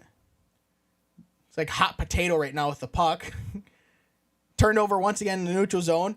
Turned over once again in the neutral zone as Dallas comes in. Good shot by Skinner. I believe that was by Duchesne who ripped that one. So as Dallas gets their first shot on goal of the second period. Although that looked like actually that was a little high to be a shot on goal. But, you know, they say it is one, so we say it is one. Nope, they say it's not. Back down to 5, so that don't count. I was going to say, that looked like a little high to be a shot on goal. Like it would have cleared the net. So, but as Jamie Benn gets it up to Tanev, he gets it over to the point. Shot by Dallas. That's stopped by Skinner. Stankoven's got it behind the net. Looking for some help in Gretzky's office. Gets it to... Oh, Dallas' bunch of shots right there by Johnston. Had about 2 attempts there. Out to the point to Lindell. He gets it down to the corner. Jamie Benn picks it up. Stankoven helping him. Draisaitl also there too. Ben's got it again. Protecting it. Johnston's got it. He's dancing behind the net. Got Edmonton just hounding him right now. Stankoven shot. Good save by Skinner. He had that sealed off along the post. No problem. As Johnston's got it again. Tried to center it to Jamie Benn. Kept in by Tanev. Back down to Stankoven. Back up to Chris Tanev. He's going to loop it around. It's intercepted by Edmonton. As Evander Kane can't quite get it out as Tanev's able to keep it in. Dallas with it in the corner over to Tyler Seguin in the opposite corner. As Draisaitl gets it up to Evander Kane and another keep by, I believe that was Lindell that kept it in, but turned over and Edmonton's finally able to get it out as Evander Kane gets help and that one's tipped into the netting by Lindell. So Dallas with a couple successful shot on goals. There's I believe it was a Stankoven who had a good chance. No, it was Johnston who had a good chance there, but Skinner had that left post sealed off without any issue. Oh, off the bar, off of that one. I missed that. Wow. I thought Skinner had it. That was a good shot right through the legs of Jamie Benn over the shoulder, just off the crossbar. He nearly had it. That would have been a beaut if that would have went in. As Edmonton brings it, they lost the faceoff when in the neutral zone, but they were able to get it back into the Dallas zone. Heiskanen gets it up to, I couldn't tell who that was exactly, but Connor McJeepers has got it. He gets it to Nugent Hopkins, back to McJesus, who loses it. Heiskanen, missed it. As Nugent Hopkins picks it back up, loops it back around to McDavid behind the net. He's going to try and do a one-man band, no help. Fighting with it in the corner. As Sagan's trying to get it, can't quite get it. New Hopkins got it back into, I think that was Hyman down in front of Ottinger, but just kind of lost his bearings and ran right into Ottinger backwards. As we have a stoppage because Ottinger's mask is coming off. One of his straps broke or came loose. Nose real quick too. Yeah, came loose. We had to fix that up. Yeah, Nugent Hopkins here. He got it down to Hyman, and then it looked like Hyman just kind of lost his, didn't realize he was so close to Ottinger and just kind of ran him over. Unintentionally, though. I mean, I guess you can make the argument that Ottinger was a little bit outside of the crease. But all's fair. No issues there. It was, like I said, it was nowhere near intentional. As it gets into the Edmonton zone. Immediately turned over. As Darnell Nurse gets it back out. Back into the Dallas zone. Ottinger plays it behind the net. Dallas gets it up. Back into the Edmonton zone. Desharnais puts it back into the neutral zone. Edmonton dumps it down.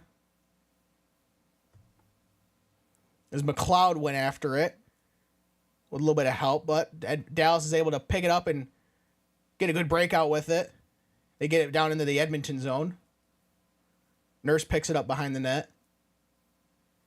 Surveying his option, he's just going to skate it up the ice and get it down deep into the Dallas zone, and it's picked up by Tanev. Immediately turned over back into the Dallas zone. Ottinger plays it behind the net. That one gets up to Pavelski, who's not quite able to control it, but regardless, still down into the Edmonton zone behind their net. Duchesne gets it. Gets it up to Lindell. He's going to put it back into the corner. Tanev is able to hold it in. There's about 16 fans thought it was going to go over the net and try to catch it. Didn't. Or over the glass, rather. Didn't. Stuart Skinner plays it behind the net. That one's played up to, I believe, I don't know, couldn't quite catch the number on that one. As Holloway plays it around. Picked up by Lindell. Fighting for it in the neutral zone is about 6 guys as Evander Kane comes away with it. Over to Holloway, who just kept it in on that pass along the blue line. Heiskanen whack it away. Back to Evander Kane, who puts it into the corner. Holloway picks it up. A little bit out of reach for Draisaitl, but Kane get it to Draisaitl. Back to Ceci at the point, looking for a tip. Wasn't there. Evander Kane gets it. Still with it. Fighting off Lindell and Marchman and Heiskanen. Gets it to Draisaitl. Back to Ceci at the point. There's a good blocked shot there by Stankoven with an active stick into the netting.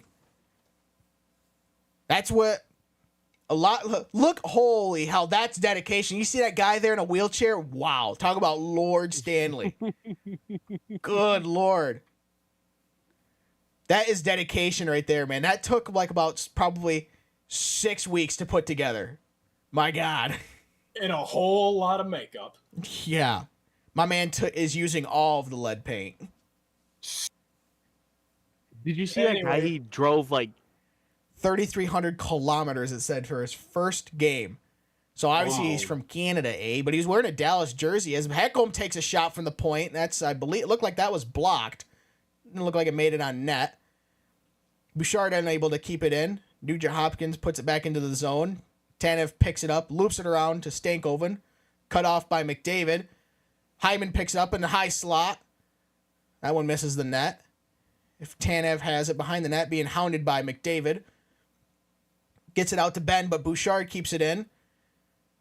Then it turned right back over, and Stankoven gets it out to Ben, who's trying to see if he can have any help there. He doesn't have any, so he just dumps it low. Johnston gets it out front to Stanko. Oh, unbelievable save by Skinner on Dadonov.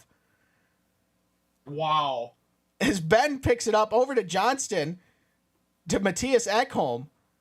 That was a great save by Skinner. As Dadonov came in fresh legs off the bench and was all alone in front and just couldn't quite find the back of the net. As he's got it now. Down to Jason Robertson. Gets it out to a point. That one's actually made it on net. Stopped by Skinner. Sagan's got it. Down in the corner to McDavid. I'm sorry, Nugent Hopkins, excuse me. He gets it out. As Dallas picks it up, tries to turn and burn. We get a 3-on, it was a possible 3-on-2. Didn't quite work as Dadonov's got it. He gets it in front, trying to see if he can get anything, and looks like it's under Sagan. As he fouled, we got a penalty coming up, I think, against Edmonton. For it looks like a possible high stick. So Dallas might be going on their first, looks like they're going to go on their first power play of the game. Maybe Darnell Nurse to the box, it looks like. Looks like it. I didn't see the high stick. Look at that, unbelievable stave by Dadonov. What and then a just couldn't quite get the rebound as it's cleared away. Oh my gosh.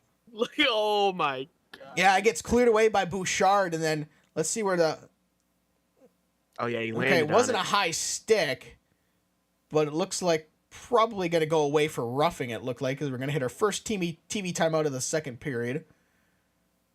I'd say Dallas definitely has woken up a little bit Definitely are Oh, yeah. a lot more active for sure. But that was an incredible save by Skinner on Dadnoff. Like I said, he had just came off the bench, replaced Stankoven, and came in just all alone down Broadway, and just couldn't. He beat everything but about, I believe, Skinner's left toe nail.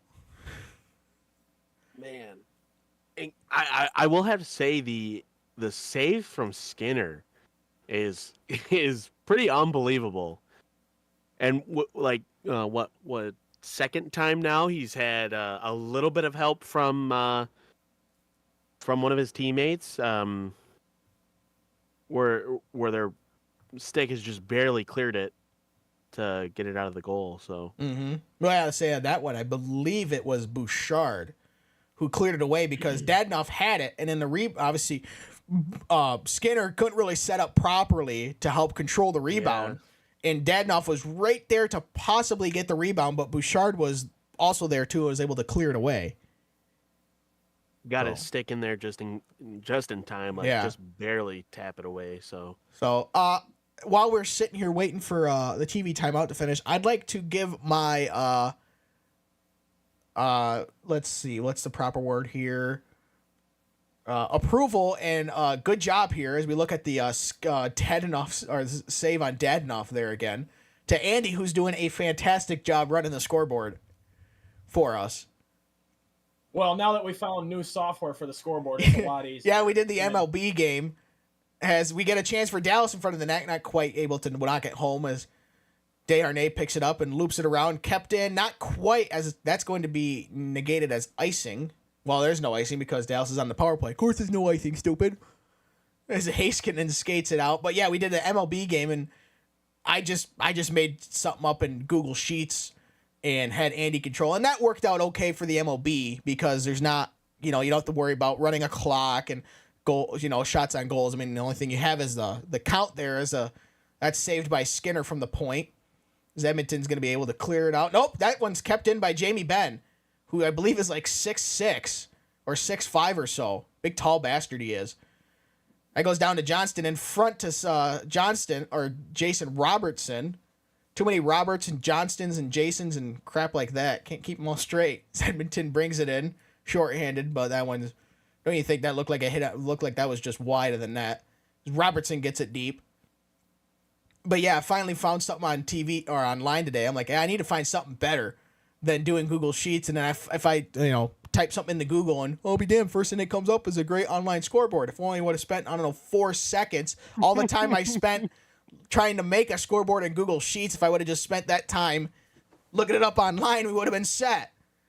So, but anyways, back to it. Stankoven brings it back into the Edmonton zone.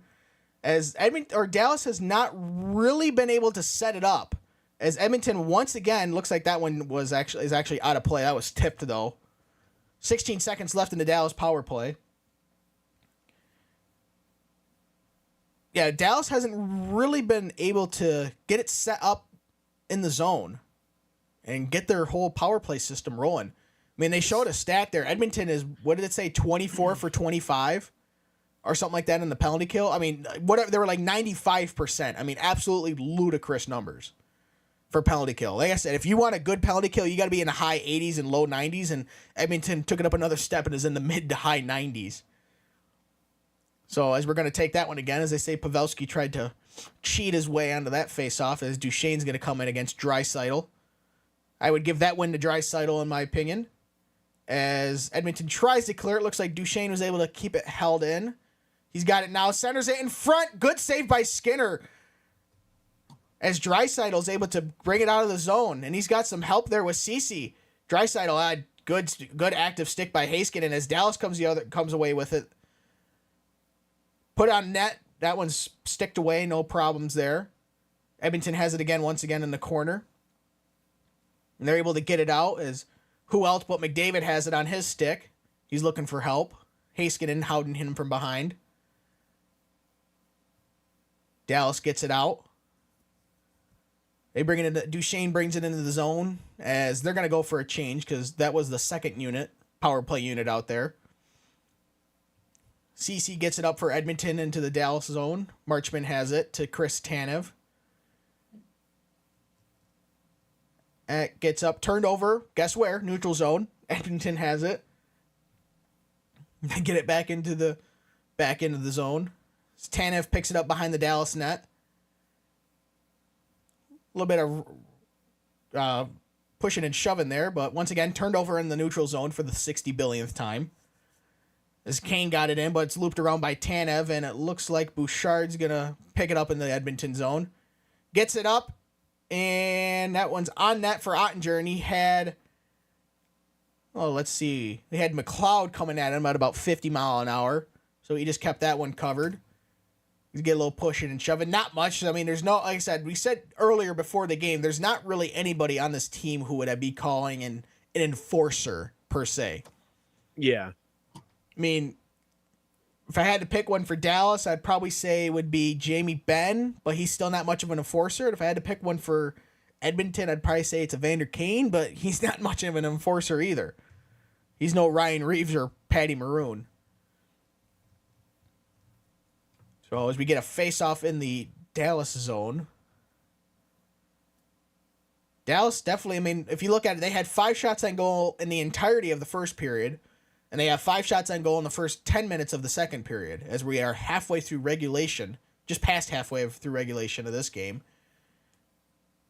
So you look at the chance by Hartley there. That was a good shoulder stave by Skinner. Squared it up really well. Controlled the rebound, got his blocker in the proper place to settle it down. Mm-hmm. That's a Butte Clark. Get a face-off. Both teams had 1 power play per period now, technically, but yeah, I'd say it's been a very clean game. I mean, after the whistles, there's not much pushing and shoving. Yeah, you know, as I think both got snubbed by the other team. Surprisingly, I mean, they get, you know. Yeah, well, it's like, I mean, if you are Dallas's power play is not great. Right, whereas Edmonton is, you know, fantastic. It's actually not as good as it was last year in the postseason. Last year in the postseason, for a while there, and it might have been for the entirety they were in the postseason, was nearly hovering right around the 50% mark. So if you were taking 2 penalties during the game, Edmonton was going to score on one of those 2 power plays. I mean, just absolutely ridiculous numbers for power play. 50%. I would say if you are between the 25 and if you're right around 25%, that's a pretty good power play. And if you're in the 30%, that's an outstanding power play. To have a power play that'd be at 50% is just ludicrous. But, you know, when you got McDavid and Draisaitl on your team, kind of makes sense why you could have a power play at 50%. Right. I mean, both teams are like we said before, Dallas is finally kind of waking up, but both teams doing a pretty good job, except for the turnovers and stuff like that. But yeah, I'd say overall it's been a pretty sloppy game, especially in the neutral zone. Yes. Gotta clean it up. I mean, first period, every other play was a turnover. Yeah, in the neutral zone too. It was just like that's what turnover. Yeah, that's what's it's like. I wish I had a counter to just count how many turnovers, not takeaways, just flat out turnovers in the neutral zone there has been. I mean, it's been way too many for both sides. I'd say both sides have equally turned it over in the neutral zone. It's just like you're not going to win games by constantly turning it over in the neutral zone. As Dallas controls this face-off, Robertson gets it up, and it's tipped in. Looks like that's going to be called icing. I don't know about that one. Debatable, but anyway, yeah, I wouldn't be surprised if even both coaches on both sides of the game said both teams have got to, you know, clean it up, take care of it. I think the second period has flowed a little bit more smoothly in a sort of way. Yeah, I would say that for sure too. There's not been as many turnovers, but still turnovers nonetheless. as we do have a little bit of the line shuffle in here, as we have Sagan out there with Dadonov and Robertson. So Pete DeBoer trying to mix up his lines to get something going as Draisaitl skates it in, and there's a good stop by Ottinger. Draisaitl centers it again. Nobody home. That one's blocked. Draisaitl puts it down to McDavid, who lost sight of it, and that one's cleared out by Dallas. As Ekholm picks it up. Dadonov on him. He gets it up to Evander Kane. Edmonton also doing the same thing, a line shuffling. We got McDavid out there with Draisaitl and Kane. As Bouchard puts that one in net, but that's been blocked by Tanev. He gets it out to Dadonov, who tries to get it up to, let's see here. That wasn't Dadonov. That was Wyatt Johnston. He turned it over as McDavid picks it up into the Edmonton zone. Centers in front to Kane, but that was a good back check by Jamie Benn just to upset Kane enough on that attempted shot to where he kind of whiffed on it as Heiskanen brings it out of the zone. And he's going to one-man band it into the Edmonton zone. Gets it around to Jamie Benn, rather, as he goes up and over Ekholm. Stankoven kind of took a glove to the face, but, when you're only like 5'8", and you're going against Ekholm, who's about 6'2", you're going to end up with gloves to the face. As look at Stankoven just bowling over Desharnais like he's nothing.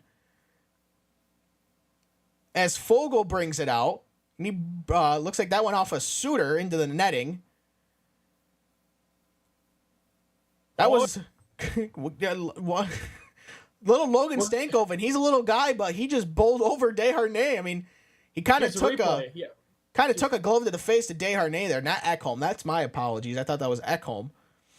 But again, Desharnais is about 6'2", 6'3". So, like I said, when you're Stankoven, you're only about 5'8", 5'9". You're gonna get a lot of stuff to your face, and then here Ben just absolutely bowls him over like nothing. Wow. I'm a Logan Stankoven fan as a Dallas Stars fan. Don't get me wrong, but my gosh, when you're watching from TV, from these camera angles, I swear it looks like he's 5'4" out there. Oh, I know. But my gosh, he can skate like the wind. Yeah, as Edmonton brings it in his zone, that's a good stop by Ottinger.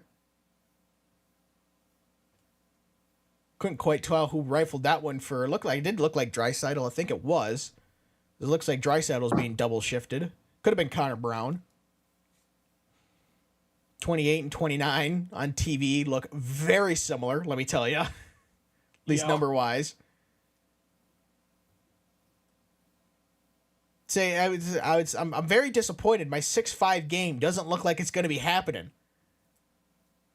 Hell, at this rate, it looks like the 4-2 isn't going to happen either, as McDavid cleanly wins that one to Bouchard. He takes a shot. That one's blocked, though. Dallas has been doing very good at doing block shots. I may not look at it by the shots on goal, but a lot of the shots from the point for Edmonton haven't made it on net. As Duchesne gets it up, rifled in by Marchman, who had Pavelski crash in the net. Duchesne gets it again to Pavelski. He puts it on net, no one home. Out to Lindell at the point. He's going to throw it in, looking for a tip. None there. As Tanev keeps it in as it was looped around, he's going to dump it into Duchesne, who couldn't handle it. Gets rifled back around to Tanev, who's not able to keep it in the zone. So he brings it in the neutral zone. Watch out. I'm sure there's a turnover incoming. As Duchesne brings it up. Yep, there it is. Whiffed on by, I believe, Bouchard there. As Hyman tries to bring it into the Dallas zone. Dallas brings it into the Edmonton zone. Being in the corner there, about 3 guys for both sides fighting for it. Back in front, nothing there. As Craig Smith has it. Another shot by Smith. Another rebound there by Dallas, saved by Stuart Skinner. That one's not able to be controlled at the point there, so that comes back out, and Dallas has to try and do it all over again, bringing it in. Not able to do that. That one's dumped in by Edmonton. Harley has it in the corner. Tries to get it out. Fighting for it. Landria gets it out to CC. That's shot in by Edmonton. Ottinger has it behind the net. as that's picked up by Dallas in the neutral zone and dumped in by Delandria on net. Possible shot on goal for Dallas coming. Be the first one in about 5 minutes for him. Yep, it is. Like I said, that one's dumped in by Edmonton as Suter picks it up, gives it to Heiskanen, who gets it up, but no one there as looked like Draisaitl whiffed on it as Sagan brings it into the Edmonton zone along the side, and he whiffed on the first shot, but got it on the second one, although he didn't have much on it as Vander Kane picks it up, gets it out of the zone, looking for Holloway, and that looks like it's going to be icing, I believe, against Edmonton. There's a good chance there by Craig Smith, right in front of the net, and an even better stop by Stuart Skinner. It wide. Yeah, kind of his body and torso positioning just wasn't quite there in order to shoot the puck to the far side. You have Sagan against Draisaitl. Draisaitl wins that one cleanly. As Nurse gets it to Cece, who shoots it up, and that one's tipped in by Edmonton to negate any icing. As Ottinger gives it to Heiskanen. Heiskanen gets it out. As Edmonton shoots it back in. As Suter picks it up. Fighting off Holloway, and now Vander Kane comes in and runs Suter over. Heiskanen picks it up, gives it to Dadonov. Dadonov up to Sagan. Little give and go there by Dallas. Another stop by Skinner. Out to the point to Stankoven. To Lindell. To Sagan. Back to Stankoven, who's playing defenseman right now. That one's turned over. As Lindell comes back to resume his defensive position. Gets it up to that was not Dadonov. I saved myself there. That was Johnston. God, the 63s and the 53s are just throwing me off bad right now. That one's brought in by Edmonton. Back to the point to Bouchard, who fakes a shot, dances around Johnston, gets another shot off. Looks like Ottinger just got a piece of that one. As Fogle hats it, he tries to walk in front of the net, being hounded by Tanev. That gets looped around to Bouchard at the point. To Fogle, back to Bouchard. From the corner, tried to put it in front, but that was blocked. As Dallas is able to get that one out. Ekholm picks it up. And Stankoven, who looks like he's about a foot shorter than Ekholm, is after him. Oh, man. As Nugent Hopkins gets it to Hyman. Hyman dancing around the Dallas zone, puts it on net, easily stuffed aside by Ottinger there, no problem. As Dallas gets it up and looks like a possible icing. Yep, icing against Dallas. So TV's pissed. They're trying to go to their last TV timeout and they can't. So a good play by Robertson there to Sagan, but just didn't quite get in it. But then Robertson comes back through and almost gets a pretty good opportunity there. Looks like Desharnais had a real good active stick to help prevent from Robertson really getting a good opportunity there.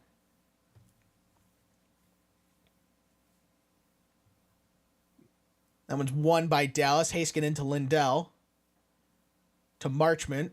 Held in at the line by Dallas, but then pushed back out by Dallas. I'm sorry, held in the line by Bouchard, but Dallas gets it out regardless, but Edmonton dumps it back in. Lindell tries to get it out. Held in by Cece at the line. Or Bouchard at the line, excuse me. Draisaitl loops it around to McDavid. Draisaitl, who's being double shifted right now, nearly. That comes out to Draisaitl. He's dancing around, trying to find some help to Bouchard. Good shot, and I believe that one was stopped and tipped into the netting by Ottinger. Possibly blocked by Lindell in front. As TV's able to go to their last TV timeout for the second period. Still 1-1. With just under 3 minutes to go in the second period. All right, well, I'm going to have to unfortunately cut this broadcast short for me. I have to do something other than the broadcast. So, are you going to be back? But unfortunately not, unless they go to overtime. Then I will definitely be back. Oh, hell, dude, this game's got at least another 45 minutes to an hour left on it. So, yeah, you got time.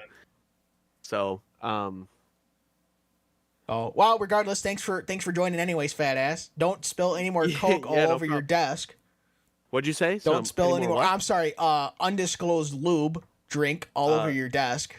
Some lube brand called Cola. Cola. First name Cherry Coca. flavored. It tastes kind of slimy going down, but you get used to it. So, all right. All right, see you, Dylan. Di- Then there was 2. So, all right, Dylan, yeah. All right, Andy, how would you equate Dallas's play this period to how it was in the first period so far?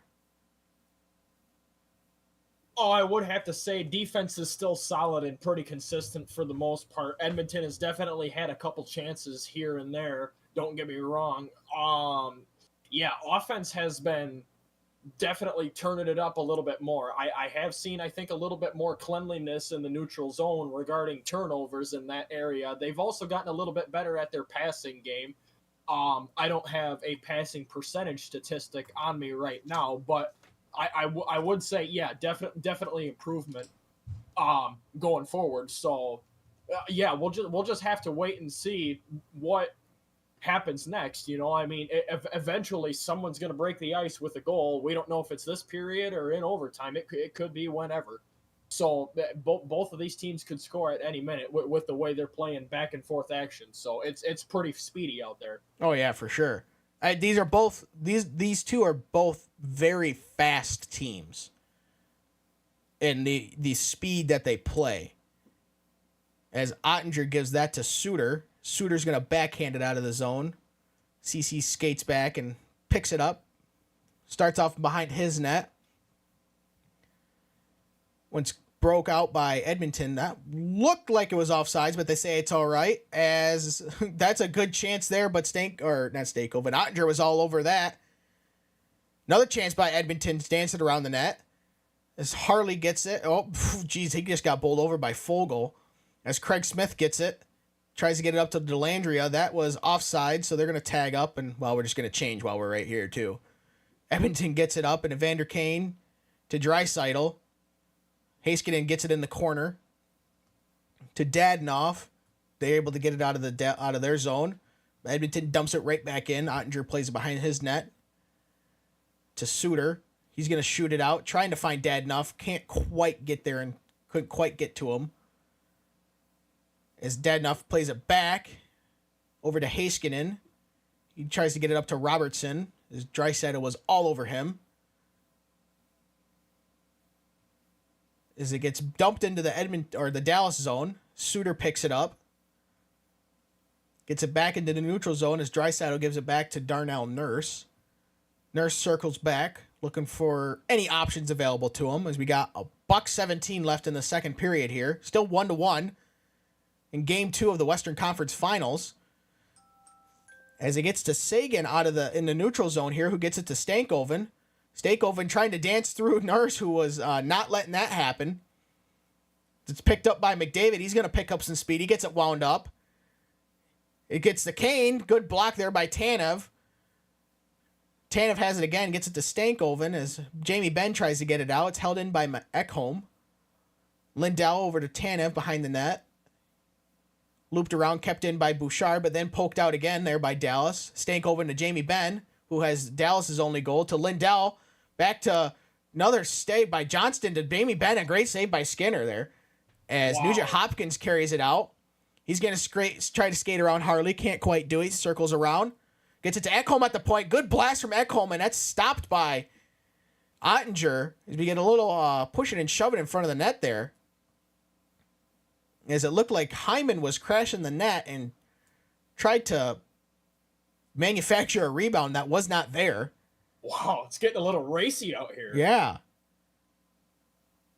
Stuart Skinner down and out right there, but defensive play was broken up. Man, on the replay here, you can see from TV. And yeah, wow. Nugent Hopkins over to the point, save made by Otter. And that was a great blast by Ekholm from the point, but, well, Ottinger saw it all the way.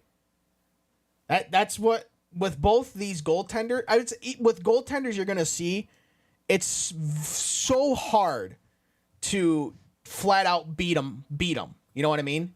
You got to Yeah. have traffic in front of them. So, All right.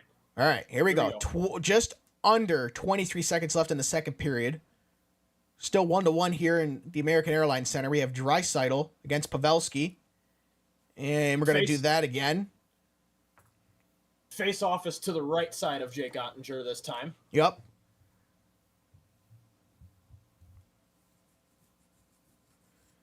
We're going to do that one again. They kick Draisaitl out, bring in McDavid. So we got McDavid versus Pavelski on this one. They're about 50% themselves. I'd give that one to Pavelski. As Dallas tries to get it out, Pavelski has it along the boards. Gets it out, and Bouchard shifts it over to Ekholm. Ekholm skates it up, dumps it into the Edmonton zone on net. As Ottinger gloved it down, was going to play it, but decided against it and just covered it, which was a good idea, as Leon Draisaitl was coming at him like a runaway freight train.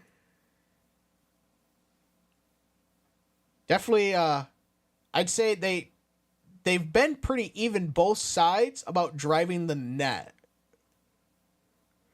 I'd say probably actually Edmonton a little bit more than Dallas, as that one's a good face-off win, but that's going to take us down to the end of the second period here in Dallas. Still 1-1. So if you left after the first 5 minutes of the first period and are now joining, you didn't miss a damn thing. Yep, not much. Not much. Oh, the only thing you missed was Jake Ottinger playing out of his frickin' mind again. Dallas realized that putting 5 shots on goal every period is not going to cut it, so they got 10 this period and are at 15. Edmonton put 9 on goal, and they're at 25 now. So, all right, I asked you how you thought Dallas's play was this period compared to the first period. Let's go. How do you think Edmonton's play was from the second period versus the first period? Edmonton is definitely staying right in there. Yeah, I would have to say for Edmonton, I think what's really standing out to me the most is the defensive side of the game. Stuart Skinner is, although he's had to face 15 shots, obviously not as much as Jake this game, but still standing tall. He's had his fair share of remarkable, almost highlight reel saves. He has been down and out quite often, more than Jake Ottinger this game. Don't get me wrong, but I think the defense is really doing a nice job of holding and limiting this offense here to Dallas's chances. Dallas's chances have gone up in the second period. I would have to say so, from my opinion. Eventually, someone's going to make the mistake. And who that is, obviously, we don't know. But my thought process in this game is both the defenses have stood really, really tall in that second period. So this is setting up to be definitely an exciting third period. It just goes to show when you're in a tie game and it gets closer and closer to the end of the third period, it by far easily tells how big that next goal is, especially in a tiebreaker alone.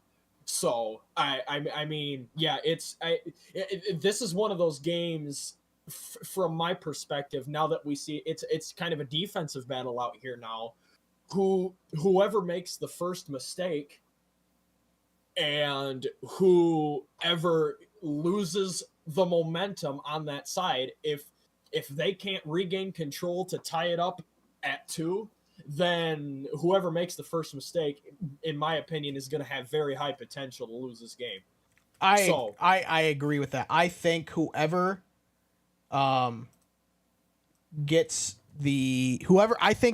scores the next goal is going to probably win this game. I just have that feeling. You know what I mean? Yep. It's just kind of, I mean, we had, the first period there, it was, they both scored relatively quickly.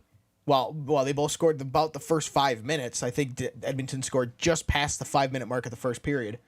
But I mean, since then, it's been a real defensive battle, just up and down the ice, back and forth. a billion turnovers in the neutral zone. But, hey, what are you going to do? It is what it is. So, we are going to take a quick break, and we will be back in a couple of minutes.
welcome back to the Functional Idiots broadcast of the Game 2 of the Western Conference Finals between the Dallas Stars and the Edmonton Oilers.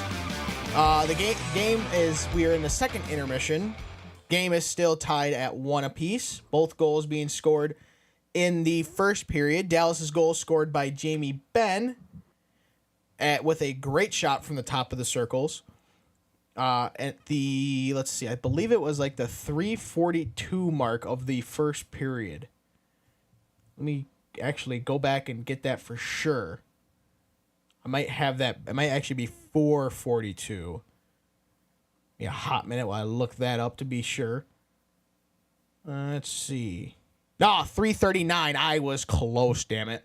3:39. Jamie Benn was that was assisted by Wyatt Johnston and Miro Heiskanen. But less than a minute later, about 45 seconds later to be exact, Connor Brown scored for Edmonton, assisted by Cody Ceci and Warren Foegele. It was Connor Brown's first goal of these playoffs. I also believe it said from TV, I think that's his first since 2015, but I could be wrong. Well, that's a great time to get your first since 2015 then. That's for sure, yeah. No kidding. Tying up the first period there, eh? So if we look at some game stats so far, Edmonton officially, they say, has 24 shots on goal. Dallas with 15. Face-off percentage is favored towards Edmonton, 54.3 versus Dallas's only 45.7 win percentage. Both teams are 0 for 1 on the power play. Dallas with 15 hits, Edmonton with 12. And as I was correct earlier in stating that Dallas has been doing a very good job with block shots, they have 15 block shots for Dallas so far this game.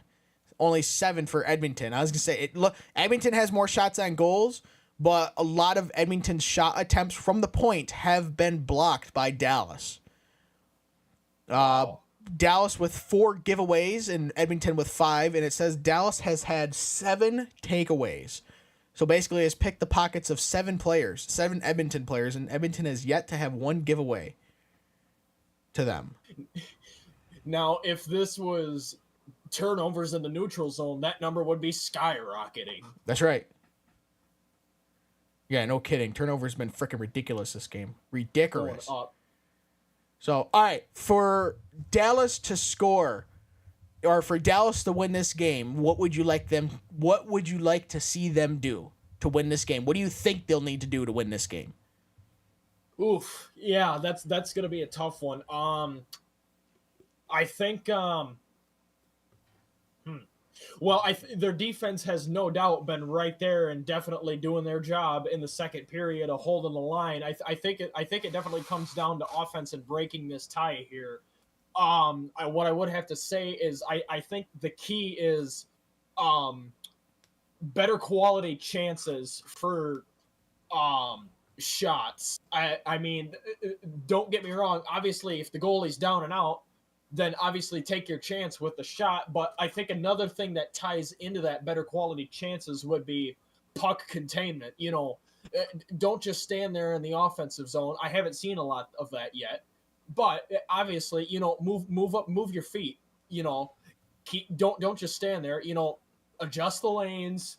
Find a window. You know, do something. Try and set up a one-timer. You know, try and back doorstep, get a screen, do something. I mean, I'm not necessarily saying directly cross ice passes, but what I am saying the most of is containment.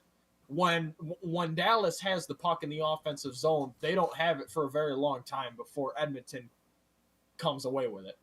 So, but anyway, yeah, no, Dallas definitely has the capability to do it, without a doubt. Stewart's, like I said earlier, Stewart has been down and out a couple times. So I wouldn't be surprised if Dallas comes away with the go-ahead goal here. Okay. How do you think, on the other side of that, what do you think Edmonton needs to do to win this game? Because I would say Dallas has been playing the better defensive game. It doesn't look like that on the shots on goal. But if you look at the blocked shots, like I said, Dallas has 15 of those, and just in 2 periods. That's a lot. So Dallas has been playing, I think, pretty good, and the shots they have been allowing, most haven't been, dangerous shots. If for lack of a better term, I guess, shots that were a good chance of going in. They've been kind of like safe shots, if that makes sense. Where I think Edmonton's kind of let up quite a few chances. I mean, you had Dadonov with a fantastic chance in front, unbelievable save by Skinner. Stankoven had one too. And I mean, you haven't had quite the same chances down low for Edmonton that you have had for Dallas. So what do you think Edmonton needs to do to win this game?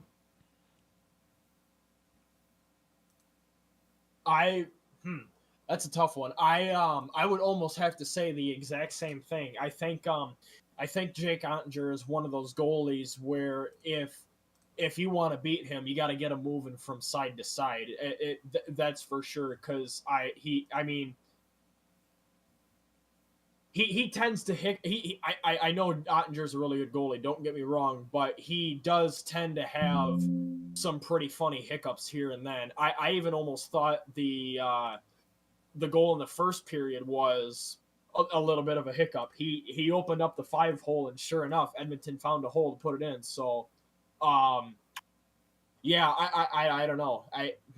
I mean, from the way Edmonton's been playing this game, I also would have to say definitely they got to find a way to do a better job of containing the puck as well. How referring back to how they scored that first period goal, I'm pretty sure was off a rebound, I think, but what led up to that was a breakout pass. I think what beat Dallas's defense here is if Edmonton can keep finding those good breakout passes in the neutral zone and just absolutely blow by the forwards to get those 2-on-2, 3-on-2 plays, I think that can beat Ottinger potentially, but we don't know, so we'll just have to wait and see and find out, eh? Yeah, that's right.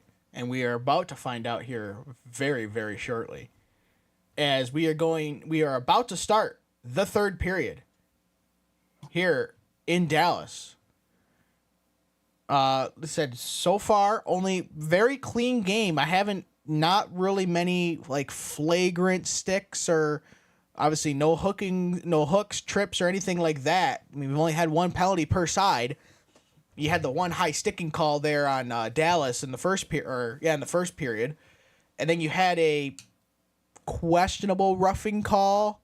I think roughing. I don't know exactly what they even listed it as. Let's see what they did list it as. They listed it as interference against Tyler Seguin. Darnell Nurse committing that offense.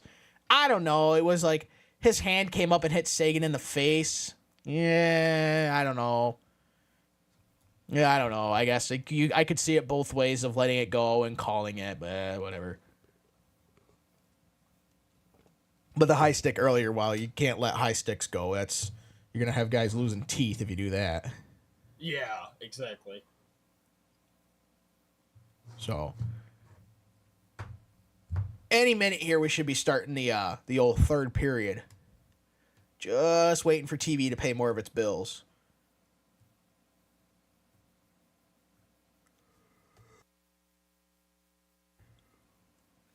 Okay. So it looks like unless we have an absolute barn burner of a third period here, it looks like my 6-5 guess here is not going to come to fruition. Sure. Do you still think we're going to see what it's going to take? 4 goals in this third period total. 3 for Dallas, 1 more for Edmonton to have your 4-2 final. No way. Not with the defenses that have stood tall in the second period. No way. I think it's going to be 3-2 at absolute highest. I think I'm going to change my 6-5. I think it's still going to be Dallas, but I think it's going to be 3-1. But that third one is going to be an empty netter. So really, basically, it's only going to be 2-1 because I don't fully count empty netters because it's a goal, but it's not a true goal, if you know what I mean. Yeah. The goalie wasn't there. Empty netters are just daggers. That's right. Those are game sealers. Yeah, yeah. All right, So, here we go. Puck here we go. drop. Between Pavelski and McDavid, I would give that one an even split. Looks like the wingers on the outside came in. Stuart Skinner gives it to Bouchard. He's going to whip it around. Lindell keeps it in. Puts it back down to the corner as that's cleared out to Hyman, but Lindell is able to keep it once again at the blue line. Pavelski has it now for Dallas in the corner. Duchesne tries to poke it to Pavelski, but instead it went to Nugent Hopkins as he has it now. Turned it over to Heiskanen. Poked out by Lindell. Up to Matt Duchesne. He's going to skate it into the Edmonton zone around Ekholm. Tried to put it out in front, but had no help, and Skinner tried covering it. Wasn't able to do that. Stankoven has it. Trying to get it to Harley.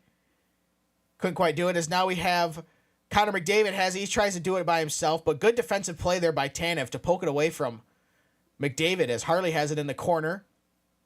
He's going to skate it out for Dallas. Take it over to the center red line, into the Edmonton zone. Going to fling it around. And good breakout by Dallas as Edmonton gets it now. And that's going to be called offsides on Edmonton. As we are showing Travis Kelce about every 4 seconds. Appreciate that. Yep.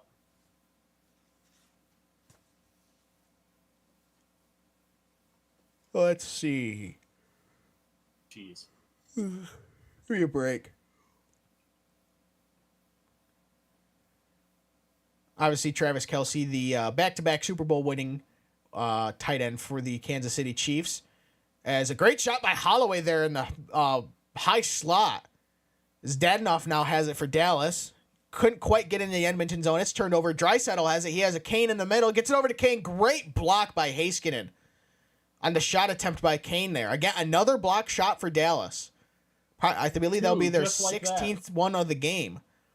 As that one is dumped in by Dallas, but tipped, so that's no icing. As Sagan is fighting with Draisaitl in the corner for it. Gets poked out to Wyatt Johnston. Oh, I'm sorry, Evgeny Dadonov, excuse me. 53 and 63 are going to be the death of me, man. Looking at him on TV. Killing me here. That one's played by Edmonton down into the Dallas zone as Ottinger stops it behind the net. Gives it to Lindell. Lindell assessing. He shoots it up, but it's Stankoven somehow finds it, but it is offsides against Dallas. So he wasn't really able to find it.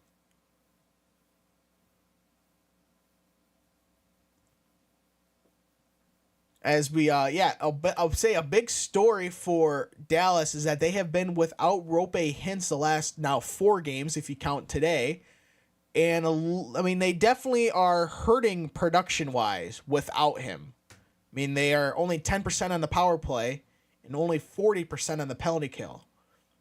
Rope Hintz, obviously, a big hurt for Dallas, as he is out with an upper body injury of some sorts.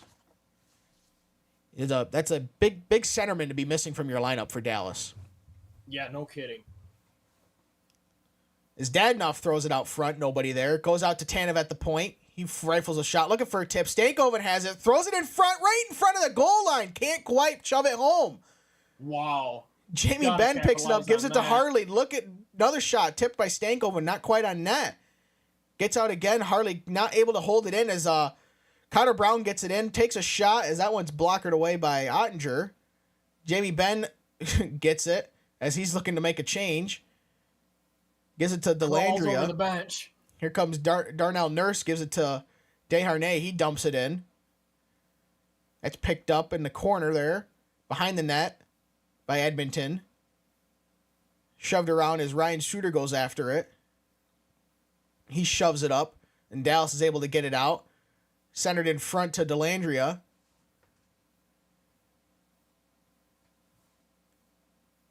Suter has it along the boards, trying to keep it in the zone. He's able to do that. Dished over to Marchman. He puts it on net, but that's cleared away. As it's out to the point of the Suter. He's looking for him. We got a goal off of Marchman. Tips it in front of the net. Dallas is out now finally broken the tie after nearly, 30 minutes of game time. Almost exactly. Dallas pulls in front with a go-ahead goal. And this crowd is going absolutely nuts. A shot from Ryan Suter at the point it appears to be tipped by Marchman in front. Let's see the replay here. Oh, beautiful tip by Marchman. Able to tip it down between the legs of Desharnais, who he was fighting for space with, and then just was able to find a hole through Skinner. As the great Mickey Redmond would say, that puck had some eyes. That was a CNI puck right there. It was. It just squeezed past Stuart Skinner's right hip, just by his blocker and up and over the pad. Perfect spot. Let's see if Dallas can not do what they did in the first period, which was immediately give up a goal 45 seconds later, as Bouchard handles it in the Edmonton zone. Able to break it out, gets back to Bouchard. He breaks it in with Hyman going after it. Haskinen's able to clear it out. Back to Bouchard. Gives it to McDavid, who's going to skate it in. Poked away there by Dallas. Good job by Dallas keeping defense, keeping McDavid in check. As Hyman now has it in the corner, he gets it out to Ekholm at the point. Heiskanen is able to cut that pass off as Ekholm's not quite able to keep it in. Dallas is able to get it out as Edmonton was tagging up. Bouchard has it. He breaks it in. Tried to give it to Ekholm, but who couldn't quite handle the pass, and Dallas is going to ice it. So good news for Dallas. They've gone now 59 seconds since scoring, so they haven't given it up in 45. You see earlier, a good chance by Stankoven and just not quite able. He put it in front. It went off of Stuart Skinner's glove and just danced in front of about 3 inches in front of the goal line, and nobody was able to get a stick on it for Dallas. As you look at the Marchment goal again, that's a beautiful tip right there. Beautiful. Love seeing that. So as we have a Evander Kane who's taking his first face-off of the game versus Tyler Seguin, who's 5 for 9. Got the battle of the 91s here. And I would say I'd give that one to Seguin, in my opinion. That one's moved out to the point. Back down low for Draisaitl, who gives it to Kane. Great shot. Better save by Ottinger. As Craig Smith is able to clear it out to Seguin, who nearly blows a tire. That one shuffled over to Ceci. Back to Brett Kulak. And big hit there on Holloway, Dylan Holloway. I believe that was by Craig Smith. Absolutely just bowled him over. As Draisaitl has it now. Out. Yeah, he did. Big, nice, clean, open ice hit as Draisaitl dishes it off to Nurse, who skates it in looking for Kane. And I believe that just hit Ottinger's stick. Wow. On a pass over to Kane on the back door. As Seguin has it, he dumps it in. Oh, he had a wide open Dadonov. Dadonov is looking for help. He's tried to do a wraparound. Nobody there. Oh, the rebound didn't go. Tried to get a rebound on the backhand, not quite, and that is cleared out by Edmonton, and then dumped in by them into the Dallas zone. We got a fight in the corner. We got 3 Dallas players. It looks like Johnston comes away with it. He loops it around to Bouchard. Bouchard trying to dance around Jamie Benn. He blows a tire. Goodyear's making record profits. Dances along the blue line. Goes around Stankoven, puts it on net, but, well, no traffic. Easy save for the old Otter there. As Desharnais gives it to Bouchard. Bouchard moves it up. That's turned over. As Johnston was able to pick... Couldn't quite tell. Looked like Janmark's pocket there. As Ekholm comes away with it. Dumps it into the zone. As McDavid picks up the puck. See if he can get any magic going. Tried to get it to Ekholm, but a good active stick there by Dellandrea. As Dallas takes into the zone. By Sam Steele. Out in front. Big, good save. By Stuart Skinner on Ty Dellandrea in the high slot. And that one's tipped into the into the bench area, the area between the benches, for a stoppage of play. and a timeout, a TV timeout. This has been pretty good action so far. Yes, ma'am. Big hit there by Craig Smith on Holloway. Just boom. Take a seat, my son. And there's Dadonoff's wraparound attempt, and here comes Stankoven, and just quite didn't get enough of that on the backhand. Looks like it probably rolled off the toe of his stick. Wasn't a really, in fact, it was not even a shot on goal. Didn't even get it on goal. So, but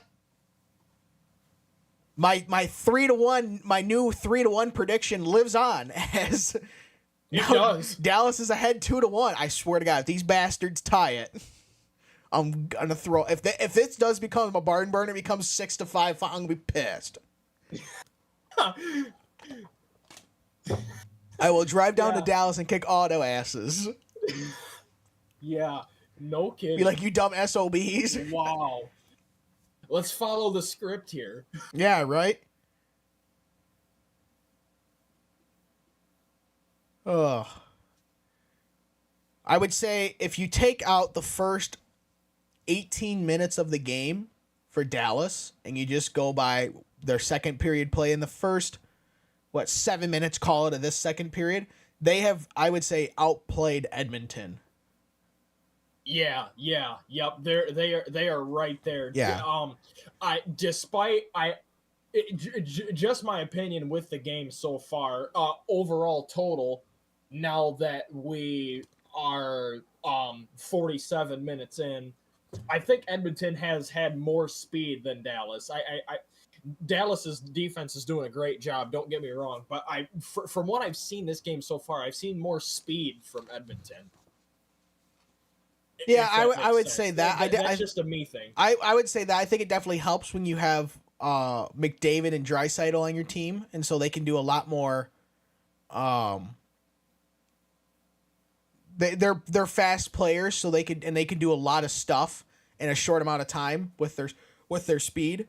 As Duchesne comes away with the puck, gives it to Robertson, who dumps it into the Edmonton zone, and Duchesne picks it up, battling with Ekholm for it. You get some help with Pavelski. Also, McDavid's down there, who's probably one of the best 200-foot players of the game. Speaking of McDavid, he comes away with it. And Draisaitl was going to skate it in, but Hyman was in the zone, so Draisaitl couldn't go in, or it would have been offsides. He plays catch with Bouchard. Draisaitl comes up with it, tries to do a one-man band through the Dallas defense. That didn't work. Ekholm has it. Gives it over to the Bouchard. Bouchard tried to find McDavid, couldn't. Heiskanen has it, cleans it away from the slot area, as Dallas is just able to squeak it out of the zone.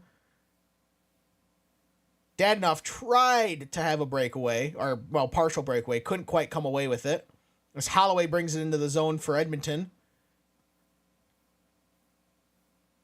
Vander Kane now picks it up, poked away there, held in for Edmonton at the blue line, but it's cleaned out, and here we go. Dadonoff with a partial breakaway. Good glove save by Skinner.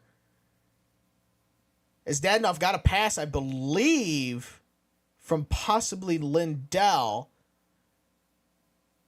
It was about a 110-foot pass, and a good shot by Dadonoff, although I think that shot actually would have cleared the net, so it's probably not an official shot on goal.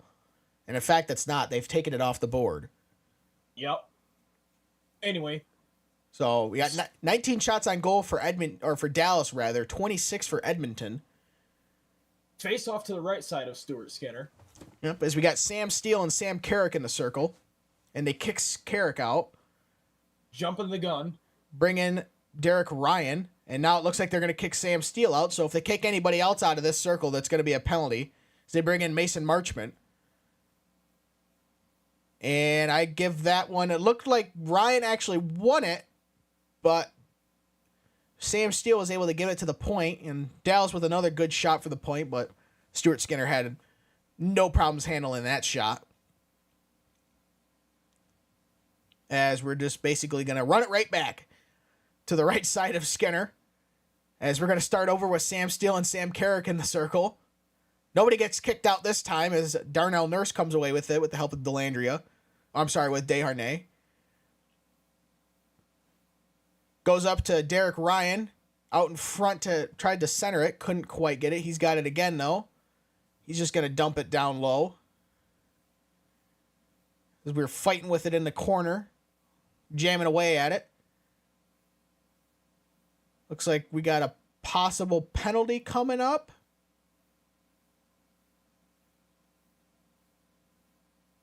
Don't know exactly what the stoppage was for. I don't think there's a penalty coming. It might have been... Well, I don't know what it was for, actually. We never saw it. I didn't see anything of why we had a stoppage. Everything looked all Gucci to me. But then again, you know, I'm 1,200 miles away, so... As we're going to have a face-off to the left of Ottinger with 11:25 left in regulation. No penalty has been assessed. No penalty, so we don't exactly know what the stoppage was for. We got, looks like we're going to have Nugent Hopkins and Jamie Benn in the circle.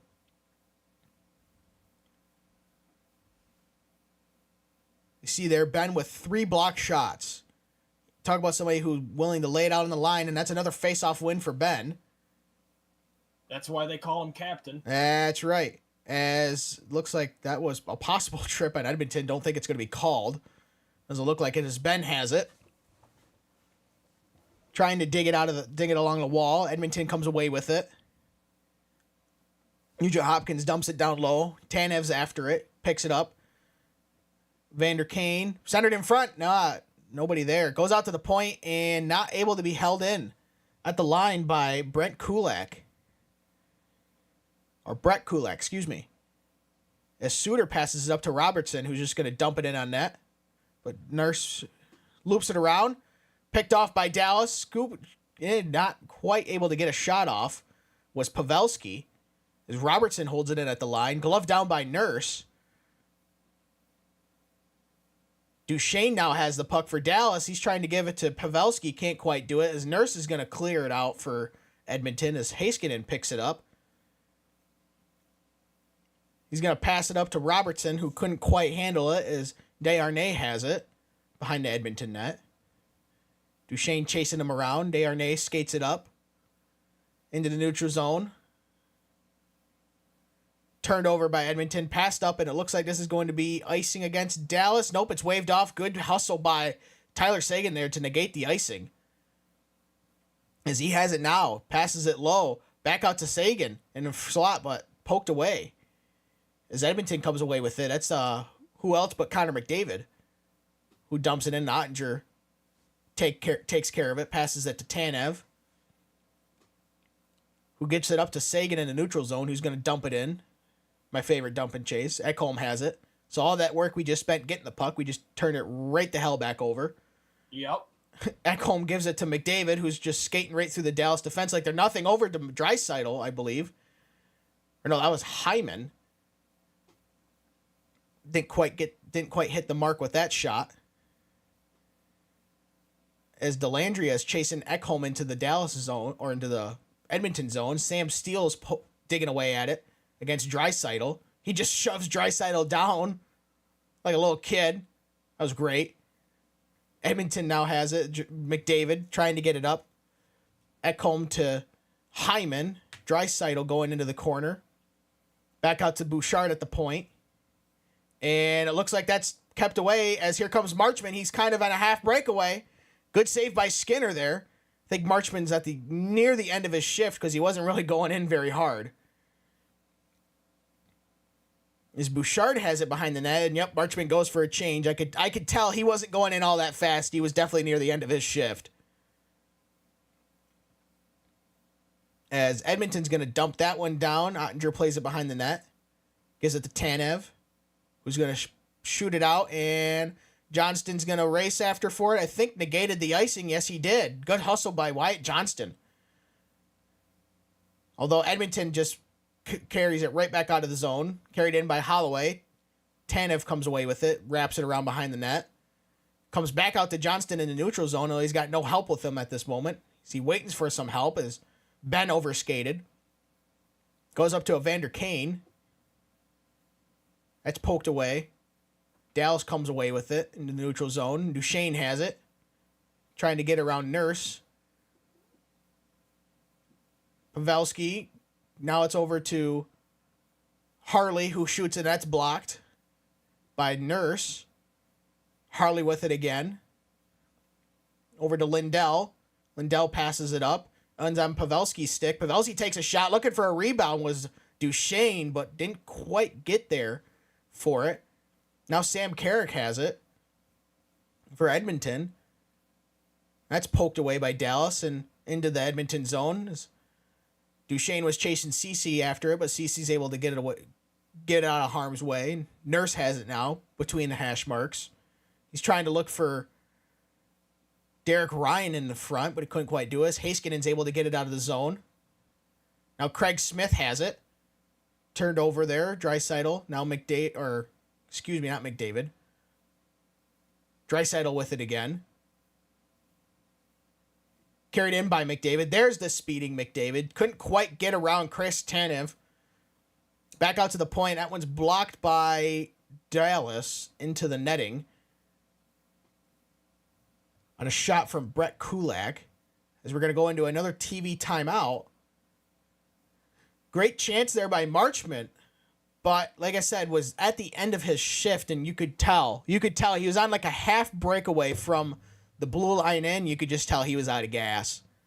Couldn't quite break away from the defenseman there to go on a breakaway.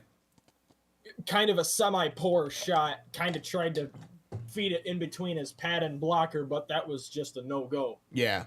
I mean, especially since it looked like I don't remember exactly who was the other forward for Dallas that was coming into the zone, but he was about a couple steps behind Marchment and was in real no threat for a pass over to him. And so Skinner could just play the shot the whole time. Didn't have to worry about the pass because there was very, very little chance that Marchment was going to be able to make that pass over to, I don't recall who it was.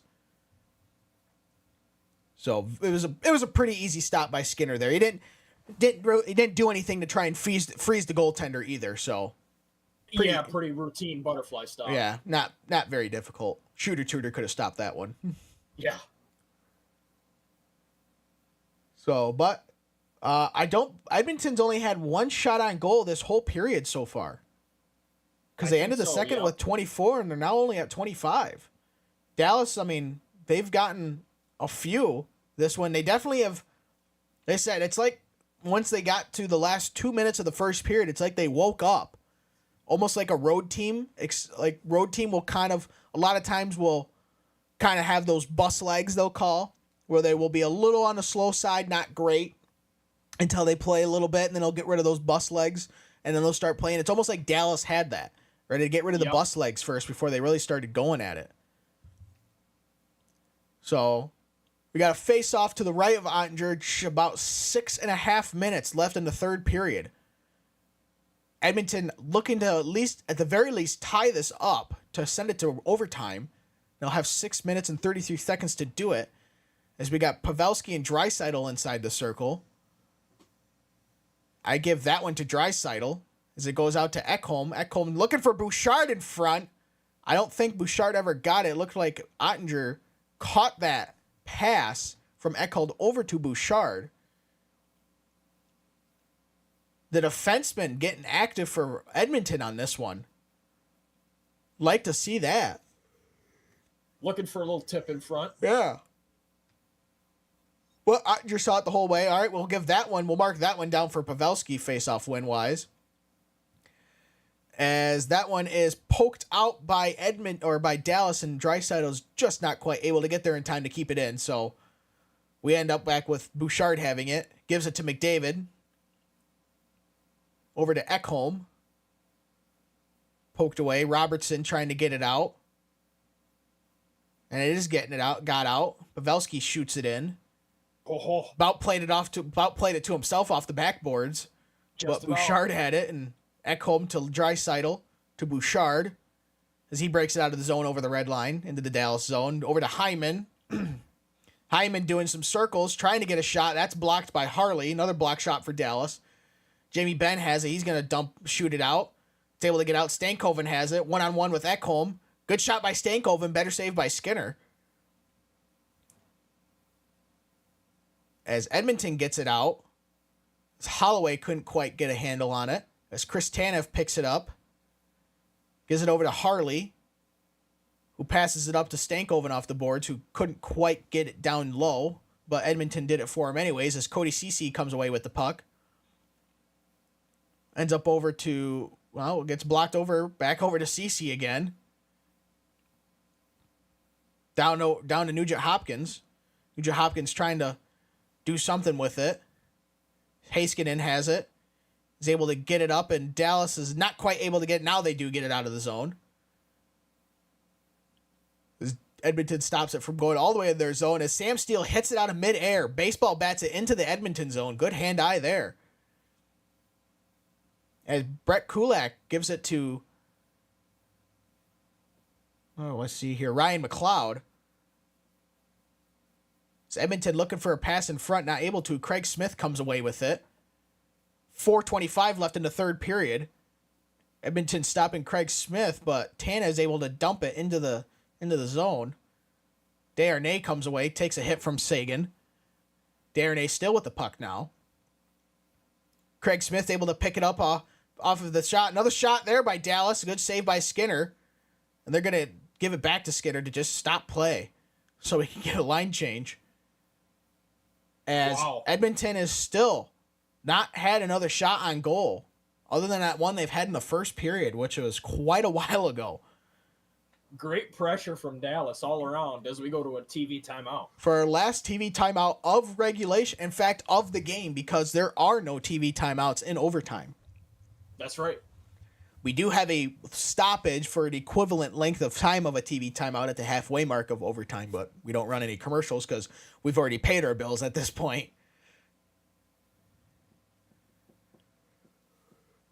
So I'd say Edmonton started playing a little bit better there, but still, I mean, it's hard to score when you don't put any shots on goal. It is. Yeah, no kidding. Definitely Louder need to get those in the back. Yeah. But I'd say I could definitely tell that Dallas is now playing a much more defensive game. They're not taking very many risks offensively, trying to make those stretch passes work. Like, okay, we're down to just over 4 minutes left. The last thing you want to do is make yourself look like a donkey and try to make a stretch pass and it gets picked off and now you're digging it out of the back of your net. Definitely don't want to do that. Exactly. So Dallas going with their defensive game style now. Just trying to run out the clock on this one. Like I said, they'll have another 4 minutes and 5 seconds to do before they can do a little victory dance and then get on the plane to go up to Edmonton for Game 3 on Monday night, Memorial Day.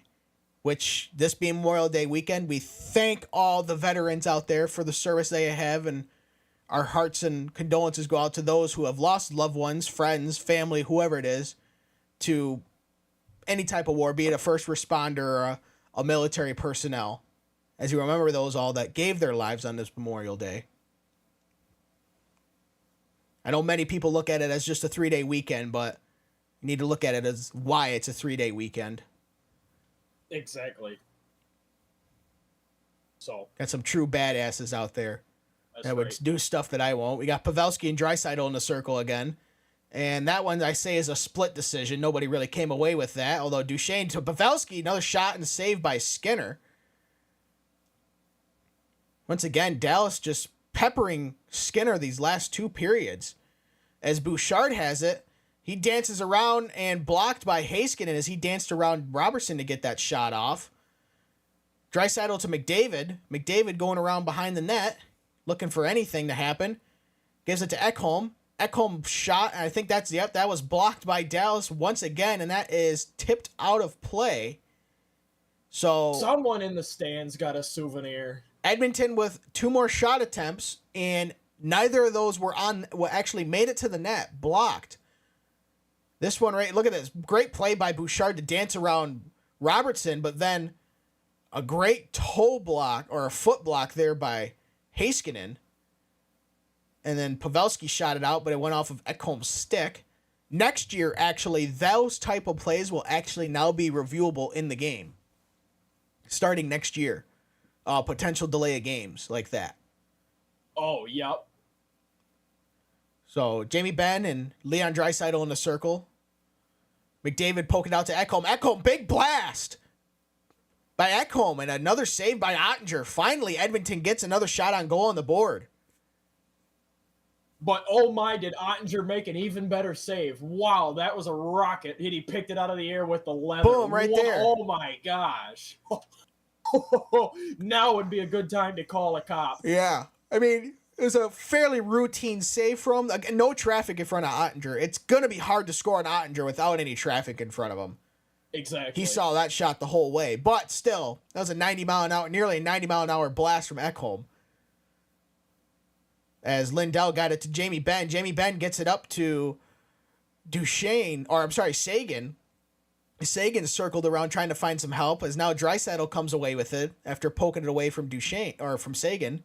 Ekholm with it. Another shot. Believe Ekholm or Ottinger just got a piece of that Ekholm shot. McDavid with it to Draisaitl. Draisaitl centers it. Ekholm over to Bouchard. Bouchard passed it down to Draisaitl. Draisaitl to Bouchard. Big one-timer that is, once again, seen the whole way there by Ottinger. No problem for him. Is now Edmonton's finally starting to pepper Ottinger with some quality chances here. Just under 3 minutes to play. Here's that attempt by Ekholm, and Ooh, looks like it just went off the shaft of the stick on Ottinger there. Boom. Holy mackinaw. Game of 16th of an inch. So we got Kane and Pavelski in the circle. Pavelski's been pretty good in the circle today, and you can mark up another one for him there, as that one's passed out to Holloway, and that's blocked. As Duchesne lifts it up, trying to get around Nurse. Not quite able to do it, but he still has it in the Edmonton zone. Pavelski going after it. As Duchesne once again has it behind the net. Trying to circle around, find it. Couldn't quite get a shot on Skinner on that. As Lindell has it, trying to get it through.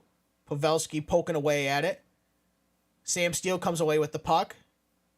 Behind the net. Darnell Nurse now has it. Gets it out to Evander Kane, who's going to skate it into the Dallas zone. As Stuart Skinner goes to the bench for the extra attacker for Edmonton. As Lindell has it. He's going to shoot it down for the empty net goal. 3-1 Dallas. Lindell with the goal from his side of the red line, and just clear sailed it into the net. Now, I wouldn't say he's iced it away, because there is still 2 minutes left. And I believe 3 years ago, Edmonton scored 3 goals in the last 3 minutes against Anaheim to tie the game in the playoffs, and then eventually won that game in overtime. So 2 minutes is still plenty of time to score 2 goals. Plus, my 4-2 Dallas prediction is still on the table. And my new 3-1 Dallas prediction is looking pretty damn tasty right now. As McDavid has the puck. I tell you what, McDavid has got to be frustrated this game. He hasn't been able to get anything going at all for him. Very little. Yeah. As Hyman has the puck, he skates it up. Once again, Stuart Skinner goes to the bench for the extra attacker. Draisaitl with it, pokes it out to Bouchard, and we get a penalty upcoming against Dallas, I would believe for hooking, and there it is. Oh boy, here. Minute 30 left, and it looks like Jamie Benn's going to go to the sin bin for hooking on Leon Draisaitl. So here we go. I'm going to assume that Edmonton's going to use their timeout. Yeah, that's a pretty obvious hook there. You can't have the stick up in his armpit like that. That's going to get called all day, every day. You know, a penalty is definitely a penalty when both referees have their arms up. Most likely it's a penalty. Yeah. So, yep, as I presumed, Edmonton is going to use their timeout. With minute 30 left, they need 2 goals here. They will have the help, as I'm going to assume they're going to put Stuart Skinner in the net for the face-off. and then as long as they win the face-off and control it, they're then going to immediately pull him to the extra attacker. Although it looks like now they just keep him out of the net. We have the extra attacker on ice now. Yep, Stuart Skinner is already out of the net, so it's 6-on-4 for Edmonton here. Ouch. Big penalty kill for Dallas. Or already a good start as Sagan wins that one, and that's cleared out by Dallas. That's going to kill some. That would have bounced in the net. Oh, God. As Bouchard now skates it up, minute 15 or 16 left. Back to McDavid. He comes skating up through the middle. Couldn't quite get anything going. Goes out to Bouchard at the point. Back to McDavid. McDavid down to Hyman. Now, or to Nugent Hopkins. Hyman now poking away at it, and Ottinger's able to freeze it. 1:03 to go in regulation. Still 6-on-4 for Edmonton.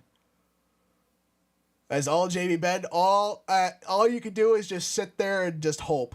You can't Just do hope. anything. Can't do a damn thing. Except drink out a water bottle and maybe hit the camera that's looking at you in the box.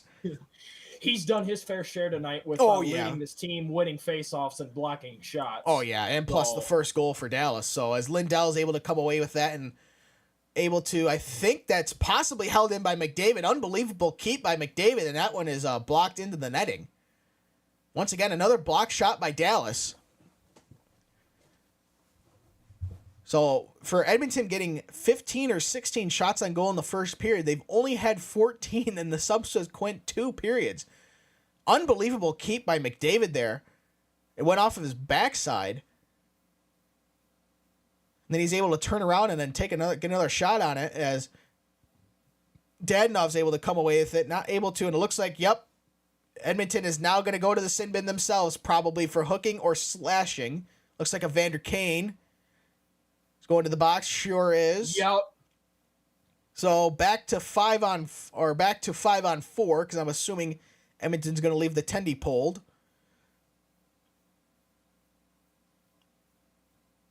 Here we go. That was actually Wyatt Johnston, not Evgeny Dadonov. And yep, there's the hook right there. Had it folded over on the top of his hands. That's a hook all day, every day, twice on Sundays. Hard to argue that. Nope, we got to put the goalie back in the net because, well, it's in the Edmonton zone. You sure as hell ain't going to pull your goalie when the faceoff's in your zone. That'd be a little stupid. Yeah. So right now we're 4-on-4, and if nothing were to change the rest of the game, it's going to be like that. Well, it's going to be 4-on-4 for the rest of the game until Edmonton pulls their goalie, which they are going to now as Draisaitl has the puck. Gives it to McDavid.